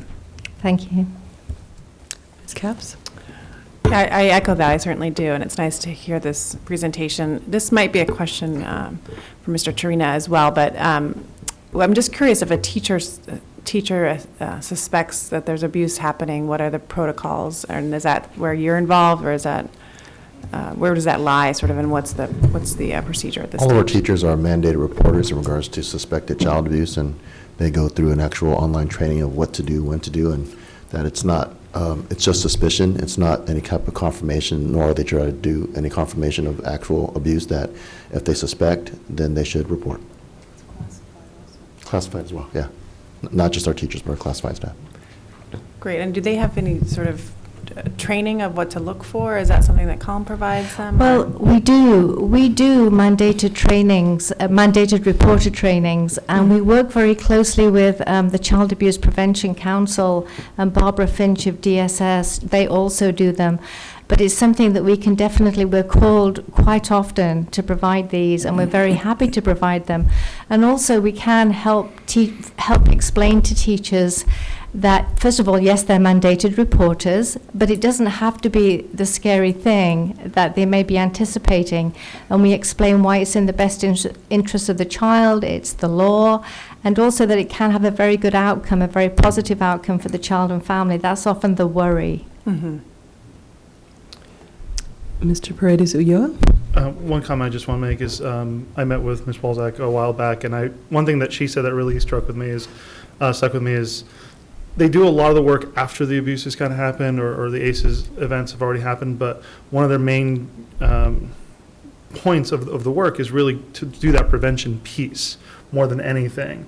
And Ms. Walzak even told me that, you know, if they could get in there, do more of the prevention piece and really do that's really what they're aiming for. It's just unfortunate that you really get the work after the fact. But again, I applaud you for all the work you do and for a wonderful presentation and hopefully either with SPUSD or hopefully in the future you'll be able to do a lot more of that prevention work.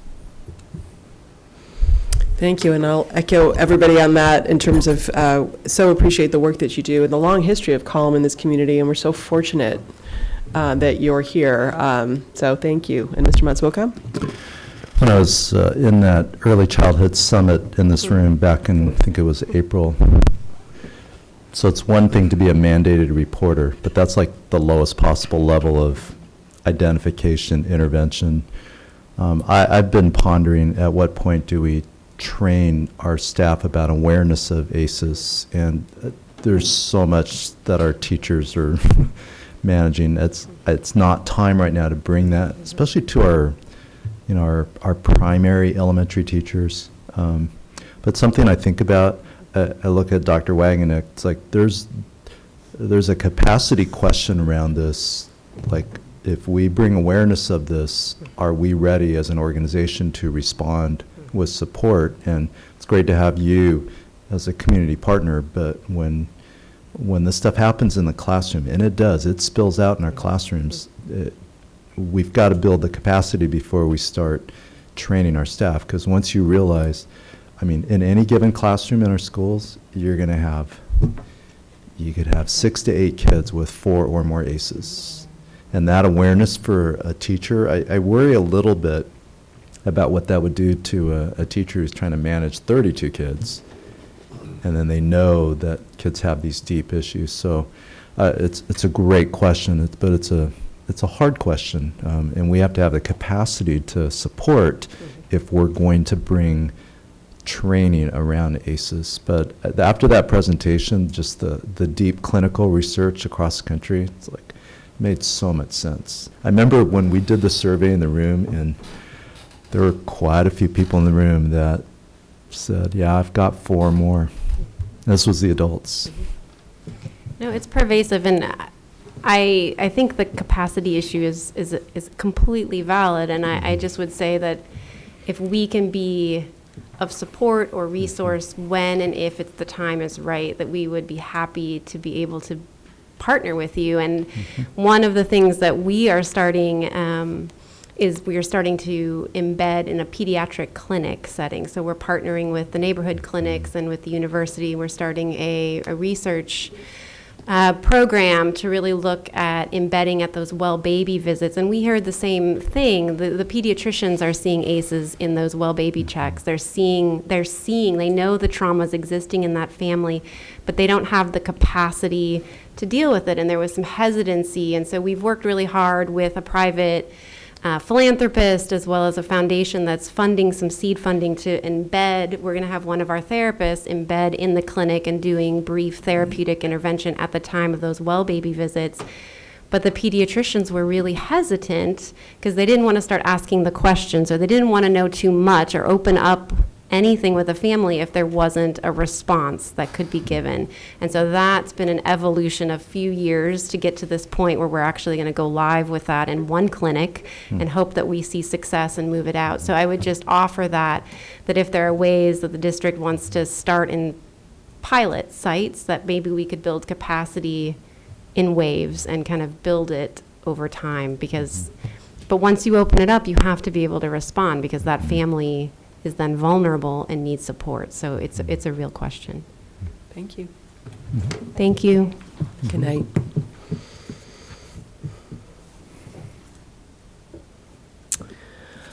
Okay.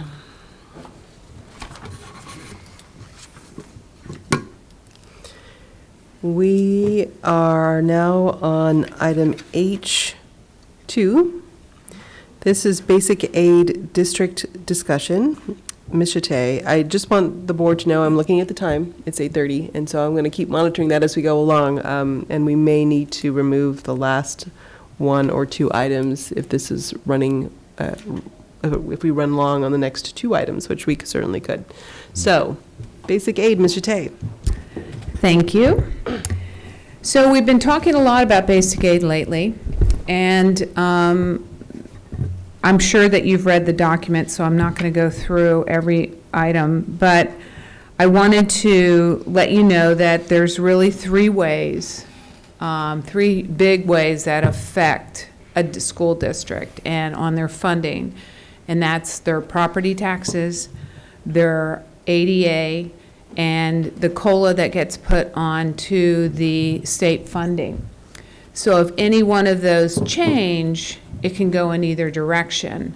You get higher property taxes, you have less students coming to school, or students moving out of our school district, and no COLA, then there's a high chance that if you're one of these, can you go up a little bit, Brian, and show my chart? If you are a district who is all the way on the or in the middle and is pretty close to basic aid, you may get there. So on the first one, it's just a diagram of how the districts work. So if you have a school district that, like Guadalupe, they have very little property taxes, so they're highly state funded. So that's district type A. And then you get the ones who are high property tax and a little bit of state aid. And this is kind of where we have lived for a long time. And so during different times, we were deficited into into basic aid. And so we didn't get there naturally. And that means that the state reduced their funding so much, and our property taxes did not go down as much as the funding for the state went down, so then we fell into basic aid. And that's the only way you're going to get there, is if your property taxes exceed your state aid, which is what type C district is right there. And you may wonder, well, gosh, if we are purely property taxes, why do we have to follow any of the state rules? Well, the state will say, no, you're not going to do that. We're going to give you EPA, which is the Proposition 30 funding, which is that top blue or purple line up there. And basically, that's about 2.5, 2.7 million, depending on ADA. And basically, they're saying, since we give you that, you have to follow the rules. Way back when, it was $100, $120 per kid. They have to give you some money to kind of control you. So, do you have to take it? I was going to say, you know. Yes, in you some know, cases that's a it might not be really, worth really, it. really, really good question, but I would say, yeah. But I like the way you're thinking.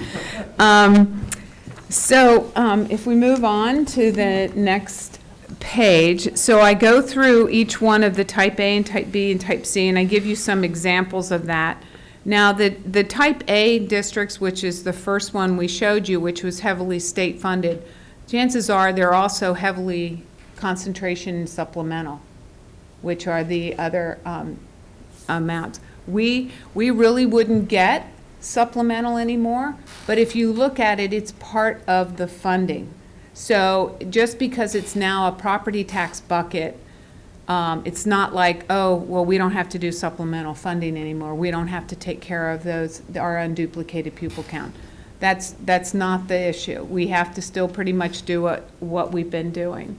This is just another way of looking at each one of the type A, B, and C districts. So for example, the base grant is $2 million straight, or $20 million straight across. Everybody's getting the MSA or the Prop 30. MSA is just it's minimum state aid.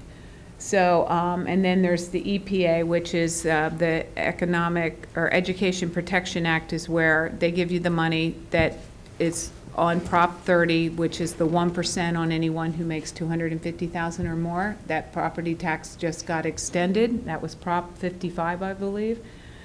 Then, so you get the total LCF entitlement. Then you see the property taxes. You can see it in just another form is, the Guadalupe in this example gets $6 million and their state aid is $14 million. The next type district is $15 million and so on. And then you see the type C district, which is our Montecito, our Golitas, all of them. $25 million, they still get the $50,000, which is what the EPA money. So they get $25 million, $50,000. So you can see how, just so you see it in numbers. So, of course, I talked about in the beginning that, less ADA. Now, part of our LCAP is not to have less ADA. We want our students in our classrooms because that's where they learn. So the more the kids come to school, the better off they are. So in our LCAP, one of our goals is, amongst others, is to increase our ADA, to get the kids in school, to make them feel connected, to really engage in school and do better and graduate. That's our goal. So when we talk about, wow, we don't want ADA, we do want ADA. We want the right ADA. We want our kids in the school. And that kind of brings us to the students who are not in our school boundaries. And we have quite a few. We have them in our charter and we have them in our regular district. And basically what that means is that other counties, other school districts are not paying for their children where they live. So our property taxes to people who live in the Santa Barbara Unified School District boundaries are paying for Ventura, Lompoc, Goleta, neighboring schools. So interdistrict transfers have an effect on our school district, and so we are suggesting maybe that it's time to look at our interdistrict policies.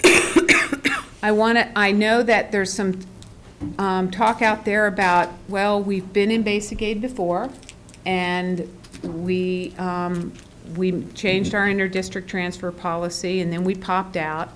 And if all my assumptions remain the same, we get 3% property taxes, our ADA, our enrollment is where I think it's supposed to be, and our COLAs stay the same, and we get that RDA money this year in 17-18, my projection is that we will go into basic aid in 17-18, pop out in 18-19, and then we go back in for as long as the calculation goes out to, which is 24-25.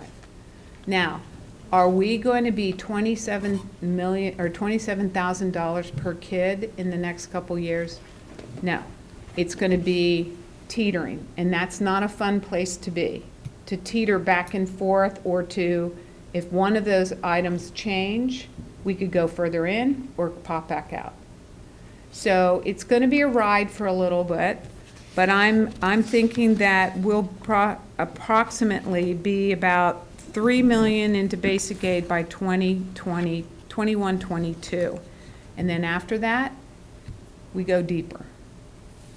But it's because we're declining in ADA, property taxes remain at 3%, and the COLAs are what they are. That's all those assumptions. So I'll take questions. Ms. Capps? Just, I'm not sure if I heard you correctly. We won't be in basic aid until...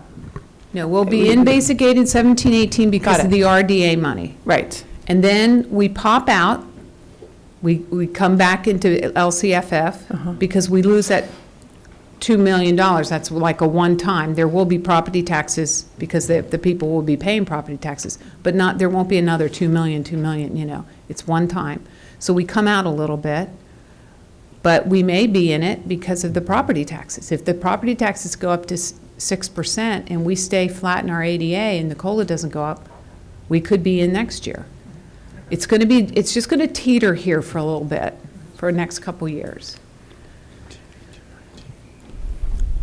Any other questions right now, Ms. Bowden? Just so how often will you report back to us where we are? You know, so we're talking tonight, so where you see that shift change? I will get an estimated amount for our property taxes come October, mid-October. So I will have and CalPATS is in October. So when I come, when we present on the first interim, we'll have a lot more information. And if I have even more information by the end of October, maybe we can get that in the Friday letter about where we are. Okay, great, thank you. The county assessor has still not sent out the property tax bills, at least I haven't received mine. And when that all goes out, then county assessors then calculate what the property taxes are for every school district. So that's that update. And then Brian, if you will disconnect. I just want to show this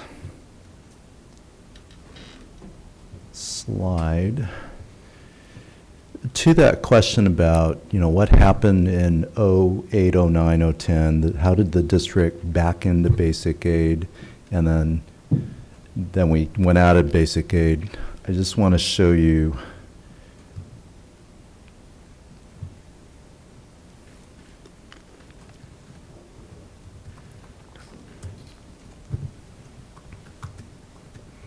now, this is data about our entire county, so it's not our attendance boundary, which would be higher year to year. So this is, it's very interesting. It goes all the way back to 1979-80. This is the average assessed valuation growth over the last almost 30 years. And you can see the huge economic swings, and you can see when the depressions happened. So 94, 95, I don't remember that one. I can't remember what I was doing at the time. I was teaching. I don't think I owned a home yet, so it didn't really matter. But look at the 08 recession. That was a global, almost depression. I mean, the things that happened in the financial markets, you know, will that ever repeat? Well, if we don't pay attention to history, we repeat it. But I don't see an economic calamity of that magnitude. So to the concern, okay, are we going to fall out of basic aid? No, we're in an environment where the assessed valuation growth, I mean, this is countywide, has been averaging around 5%. We're at 6% in our local area. And based on what I see going on with construction, I think that 6% is going to hold pretty close to reality. And then it might taper off. So I want you to realize, we want you to realize that this trend towards basic aid, it is coming, and it's going to be a permanent status. I think because Santa Barbara real estate, I mean, it's now a blessing and a curse. The real estate values are tremendous, commercial and residential. It's making it really expensive to live here. But for us becoming a basic aid district, we believe this will be a permanent status and will grow slowly over time. Yeah, I would say, another difference is, as Ms. Chate was saying, our property tax base was high, but we were backed into basic aid because the state was cutting funding to our district. If that were to happen again in another recession, that would only make our basic aid status stronger. I mean, it's not going to knock us out of basic aid. It would be only more likely that we are in basic aid because, yes, we may drop down to these really low amounts of growth, but they end up cutting you so much that you're just in the same place. So we're approaching it from a different direction, essentially, this time. Right. And there's one other thing I want to mention, and you see in 1011, that's when we went unified. So, and that's when they dissolved the RDAs, actually in 11-12, or was it 12-13, I guess it was. 12-13, they dissolved the RDAs, which gave us a lot of money and then put us into basic aid, and we've been dinged $1 million every year for that, because that was our fair share. Mm-hmm. The great news is, once we get into basic aid, there's a new SB 751 out there about the restriction on the reserve amount. And districts under 2,500 and basic aid districts do not have to follow that rule. That's supposed to be signed in, I think on the 15th. It passes through the Assembly or the Senate, and then it goes to the governor's desk on October 15th. So we're watching that one, because if we are basic aid, then we don't have to keep our reserve at 10%, where that's what they're requiring. That's what the new law's trying to get to instead of 6%. I was going to say, what? Okay, thank you. That's helpful to know. All right. Any other questions on this piece? Because we're about to start another piece that's really quite related to that. So it's clear that higher enrollment hurts per pupil funding when you're a basic aid district. And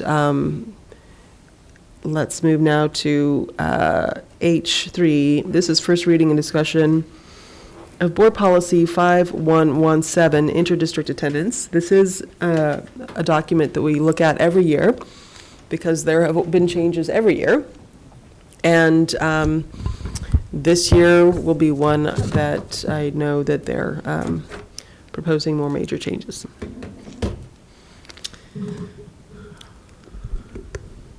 All right, thank you, President Parker, Board. So I bring to you, as was shared, this is really part 2 of the presentation that Ms. Chate just gave. Proposing changes to BP 5117, interdistrict attendance. As was noted, we are proposing a change in this because of, and Mr. Rouse, if you could scroll up, it says it best right there.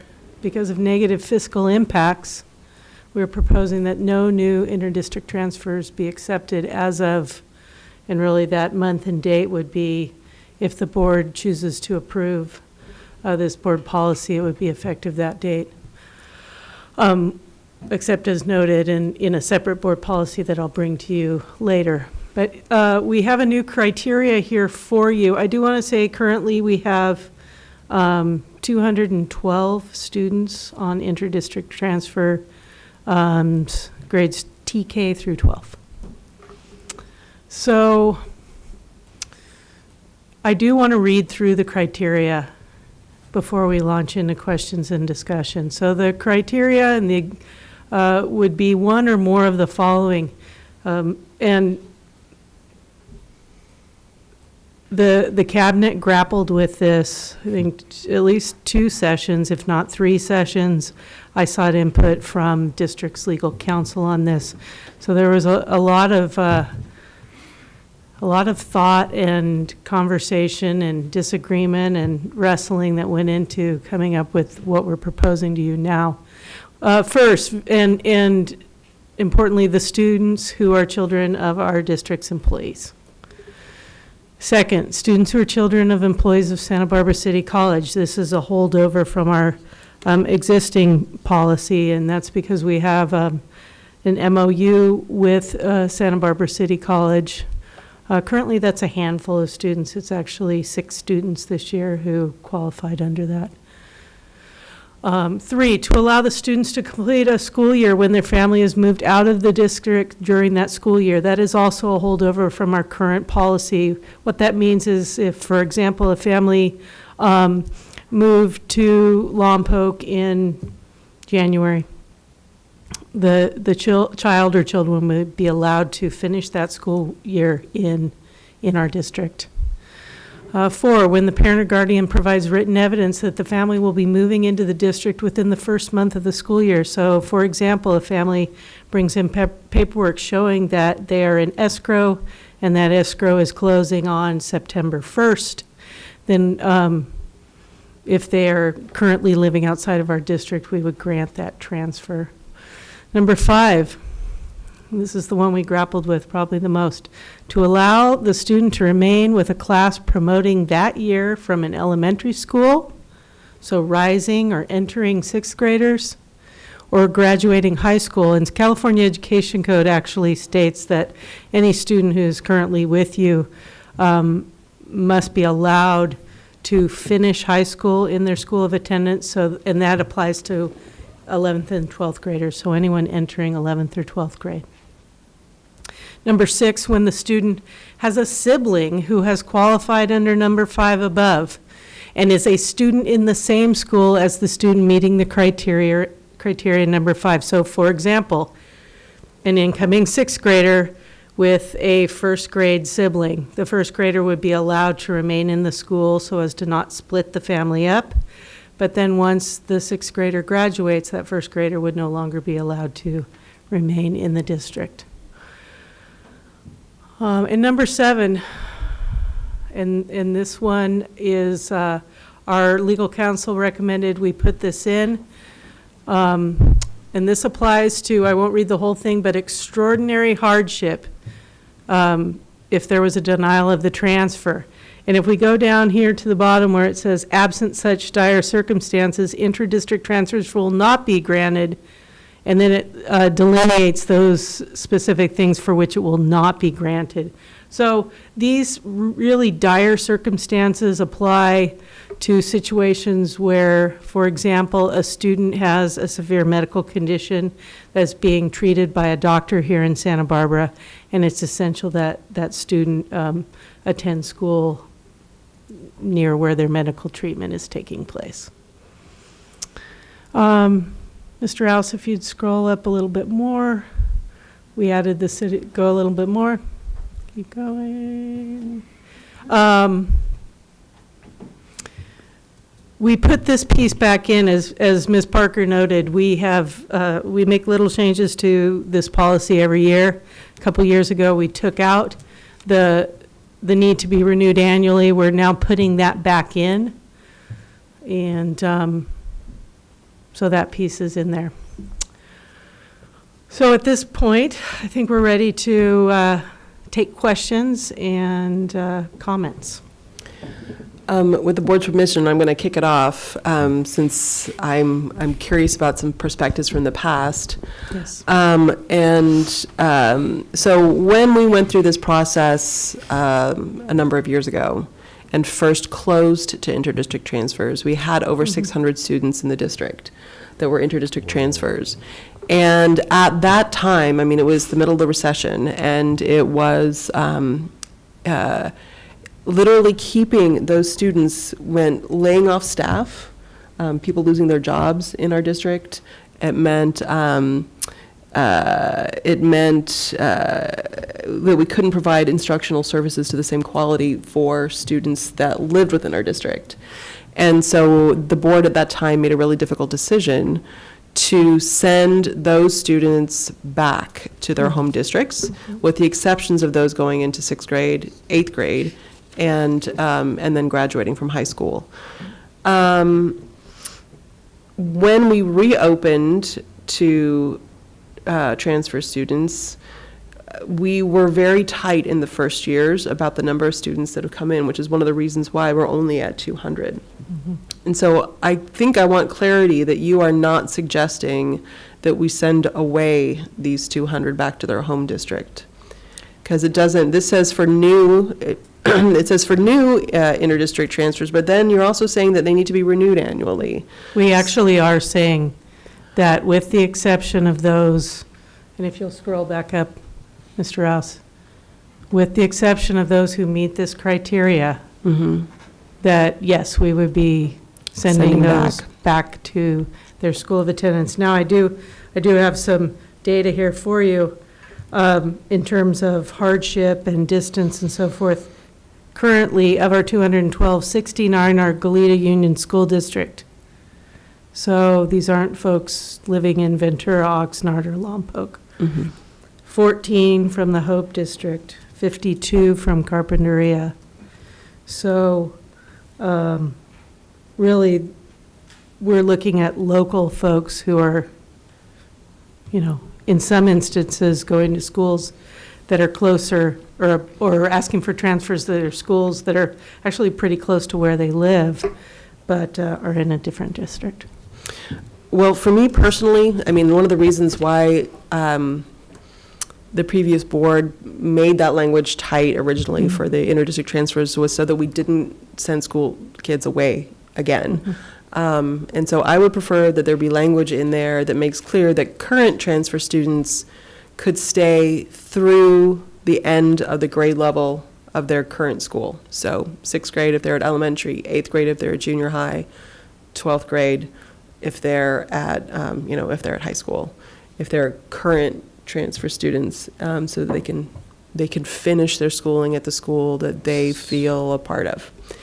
That would be language that I would suggest tweeting, but it's only for current interdistrict transfers, not for new ones that are first coming to us. And it would also not be for siblings of those students, since that could become really unmanageable over the number of grades. It would need to be just for those students that are finishing. So a transitional kindergartner would be able to stay through 6th grade.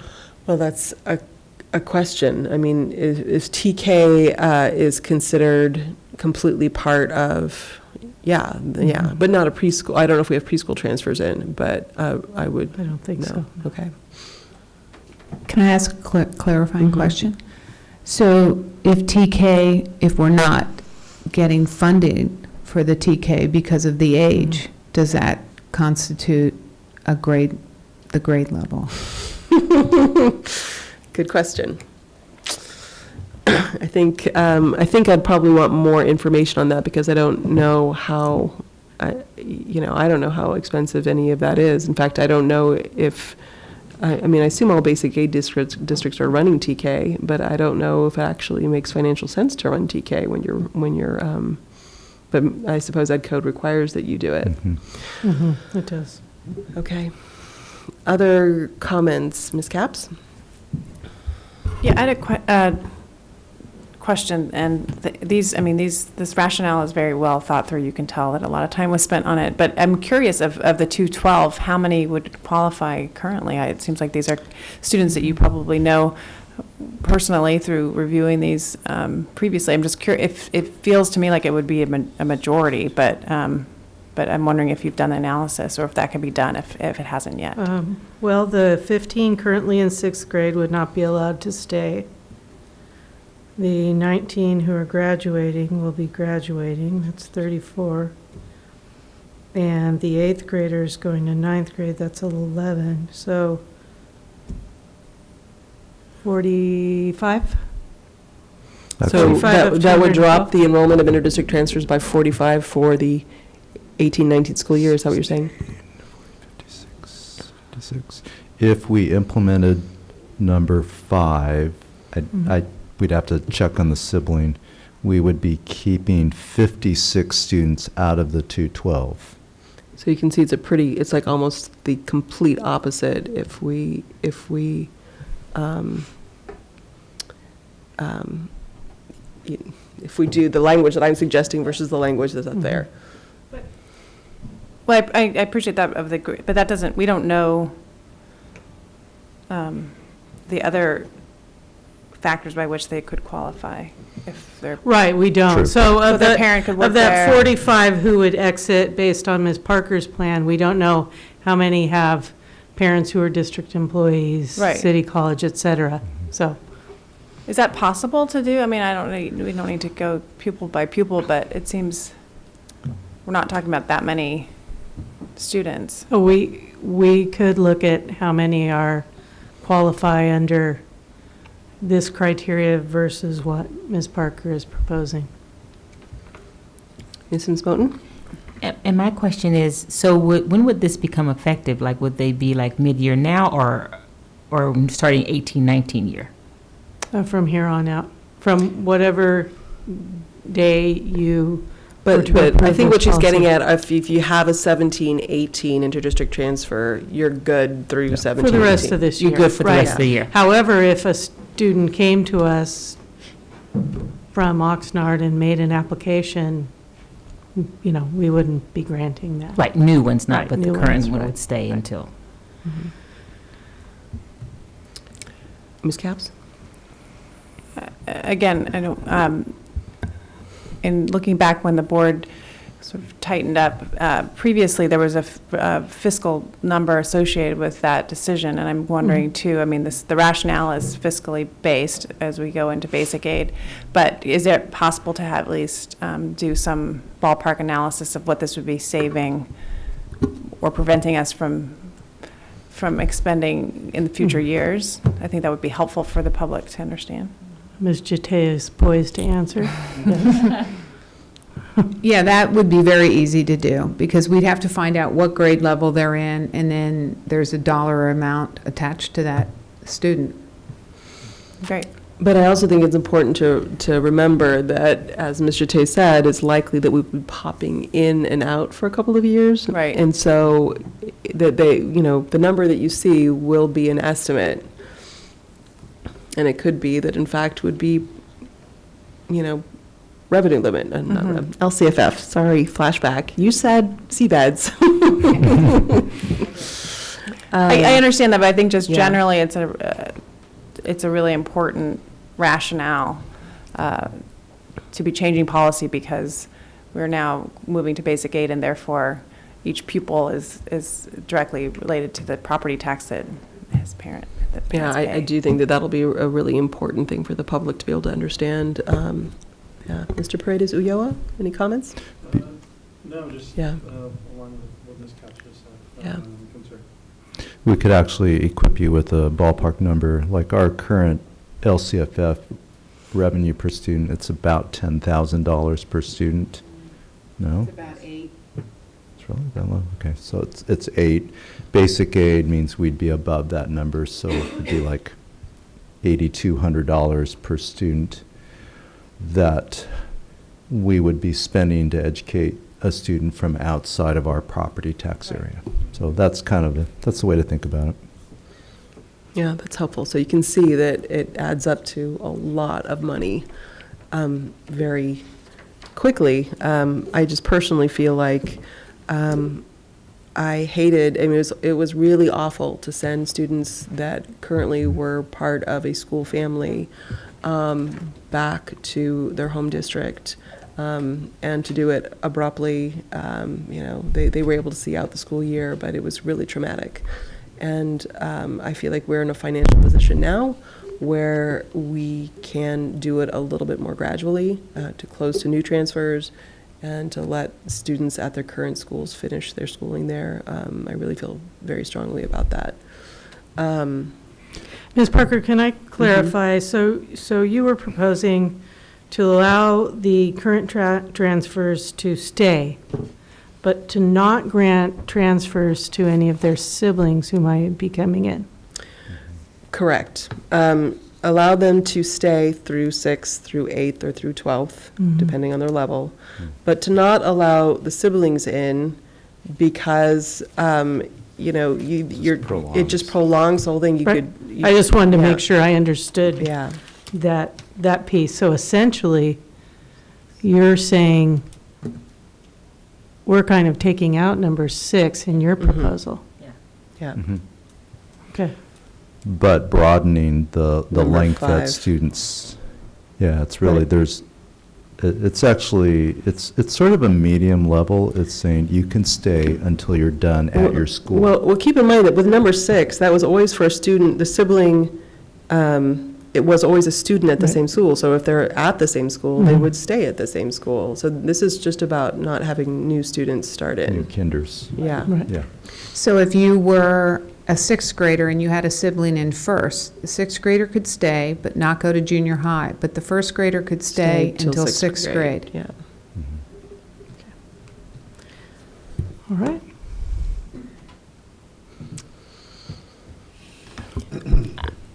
I would just ask as we, you know, in terms of educating the public to that.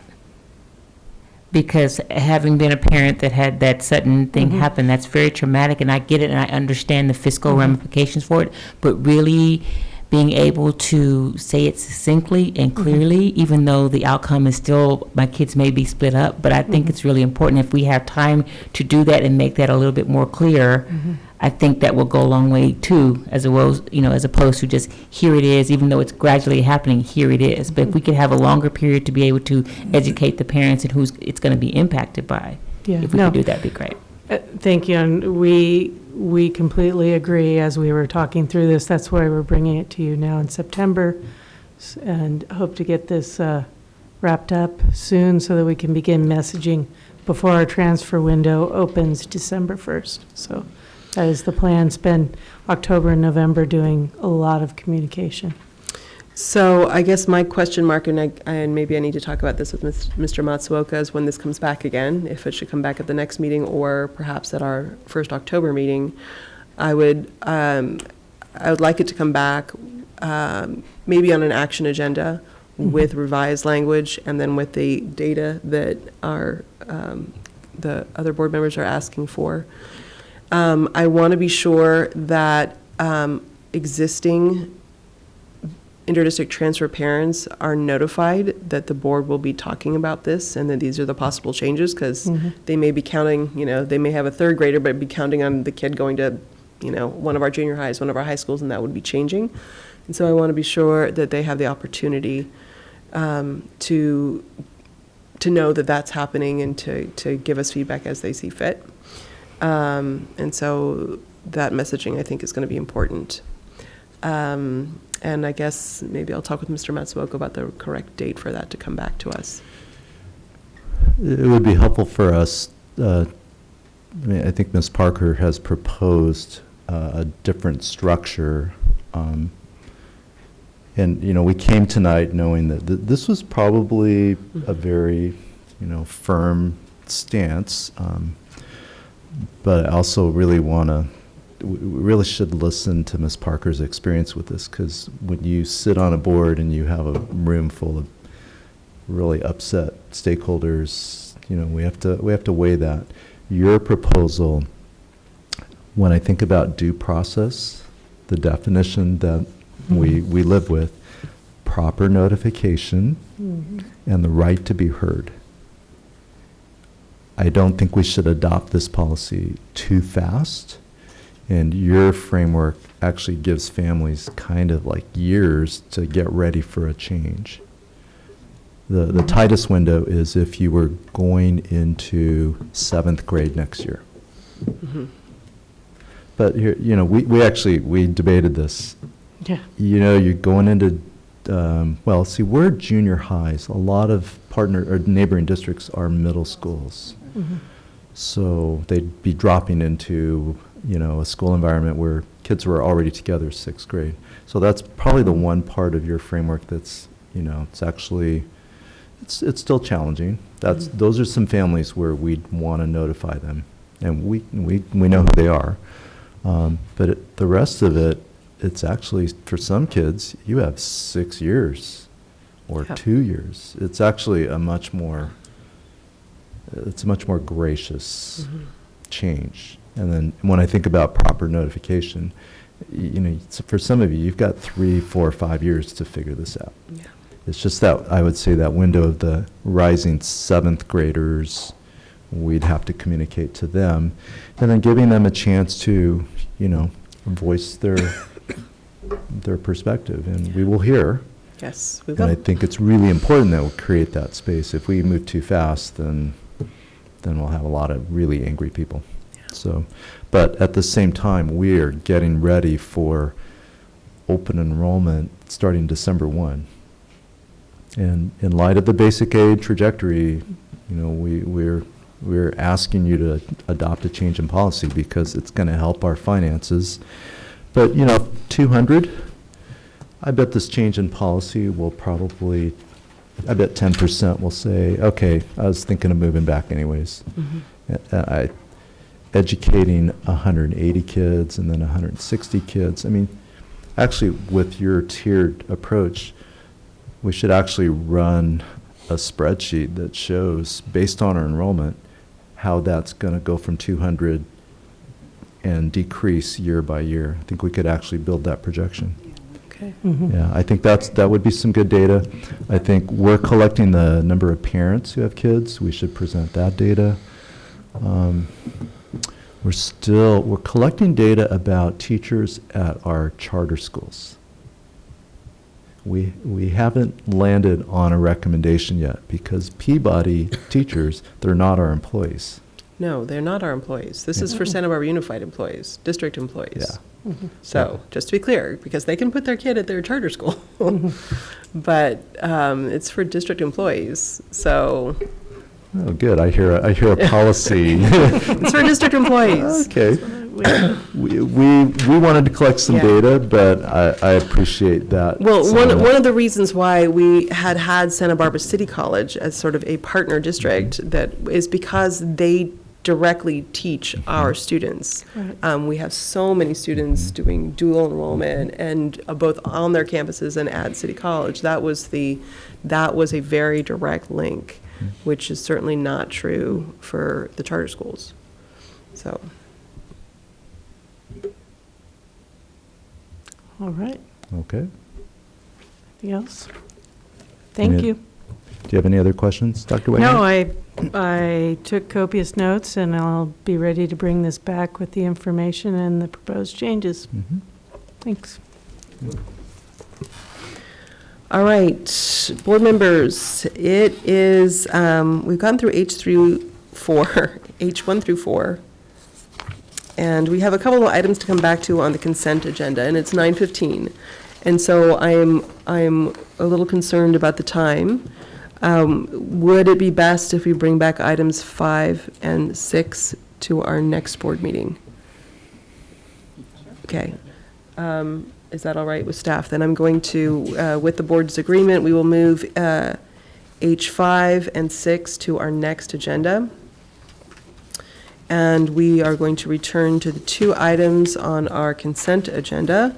First up was item F5. This is the ratification of special education contracts for September 12th, 2017. Ms. Moten. Yeah, my question was with regard to the heritage schools. And is that a current contract that we have for a student to be placed there, or is that just a placeholder in case we need a student to be placed there? I'm pretty sure that that's a student that we have there now. It's a non-public school in Utah. It's Heritage, right? Mm-hmm. So, okay. So you can see how expensive it is to do these things, yeah. Yeah, and so is there, I mean, surely we must go through the local resources before we do this, given how much it costs to do that, so that must be, okay, that was just my question regarding that. Would you like to? I move approval of the ratification. Okay, is there a second? Second. All those in favor? Aye. Aye. That was moved by Ms. Sims-Moten and seconded by Mr. Paredes Ulloa, and it passed 4-0. Next up was personnel, and that's F14. I'm off because of the special session. F14, approval of human resources recommendations. Ms. Sims-Moten. Yeah, and we could just scroll up a little bit, because I'm noticing that we're going from, I think it's where we're going a full-time to a 1.2 or 1.6, and I was just asking where that extra time or person was coming from, because there's quite a few of them moving from 1 to 1.2 to 2. So there are two areas where it would come from. If we are short a teacher in a certain content area, then we might ask a teacher to pick up a period across the schedule. And so a math teacher who is already a 1.0 might pick up a 0.2. If 4 others do that, they all pick up a 0.2, and that way they could cover it and we wouldn't have to hire a new teacher. Okay, that was what I was, how do we get an extra 2 person over there? Okay, thank you. So I move approval. Trying to see it without my glasses. It's the human resources recommendations. The human services recommendations. Second. All those in favor? Aye. Aye. The approval of the human resources recommendations passes 4-0. This brings us to coming events. There are a few more, there are at least 1 or 2 more open houses, back to school nights. Anything else? Mr. Paredes Ulloa. September 23rd, there'll actually be a DACA workshop, application workshop going on, I believe at Franklin School. So if anyone has some parents or students that they want to direct that way, that'd be fantastic. Thank you. And it should be going from 9 to 3. And there's actually training for it this Friday from 6 to 8. So if anybody wants to join, they can contact Immigrant Hope or FLA, and hopefully I'll see you guys there for the training. And hopefully maybe our district office will have information on how to contact that if there's any members of the public that see this weekend. Any other coming events? Future agenda items? Ms. Sims-Moten? Yes, I would like to offer the October 10th agenda. First Five California is launching a campaign, Talk, Read, Sing, and we all know how important early literacy is, and so we just want to come and make a presentation about that campaign. And is Mr. Romo going to come and sing? No, I hope not. I can't necessarily control him all the time. Actually, I'm proposing our communications, which is pretty Taurus. Now, he may tag along, guys. Okay, no, no promises. All right, so I'm trying to think of like an agenda title, but are you a good person to contact about it? Okay, so we'll have Ms. Tate or Ms. Trujillo contact about that. First Five presentation. Any other? Yes. Before we move on to that, it's helpful for me to know sort of what is the message, because I have to coach people on preparation materials. Yes. So maybe you two can connect? We connect, because then yes. It's really helpful for me to correspond or even to meet with the presenter, because I ask people to do a write-up rather than just show up. Because when they just show up, it's not prepared. It can be unpredictable what they share and how long they go. So. Very well all taken into consideration. And in fact, that as we were talking about it was more like the time we're trying to get it on, because the campaign launches the very next week, but certainly to have that early preparation prior to coming in. Yeah, that'd be great. Ms. Katz. So one topic I'd like to talk about at some point, there's no immediacy to it, but the gate policy that we have here, it came up when when we did the radio program, and it's something I hear about from parents a fair amount, so I just. The I've gate identification or gate programs? Yeah, our district policy, I've read it, I'm familiar with it, but I would like a better understanding of it. So, so beyond the policy, like, the policy includes ID? Specifically, the sort of magnet, the aspect of it where some students are identified and sent to a different, or they choose to go. Choose to Yeah. go to another school. Okay. But again, there's not a time certainty to that. Okay. Just in general. Great.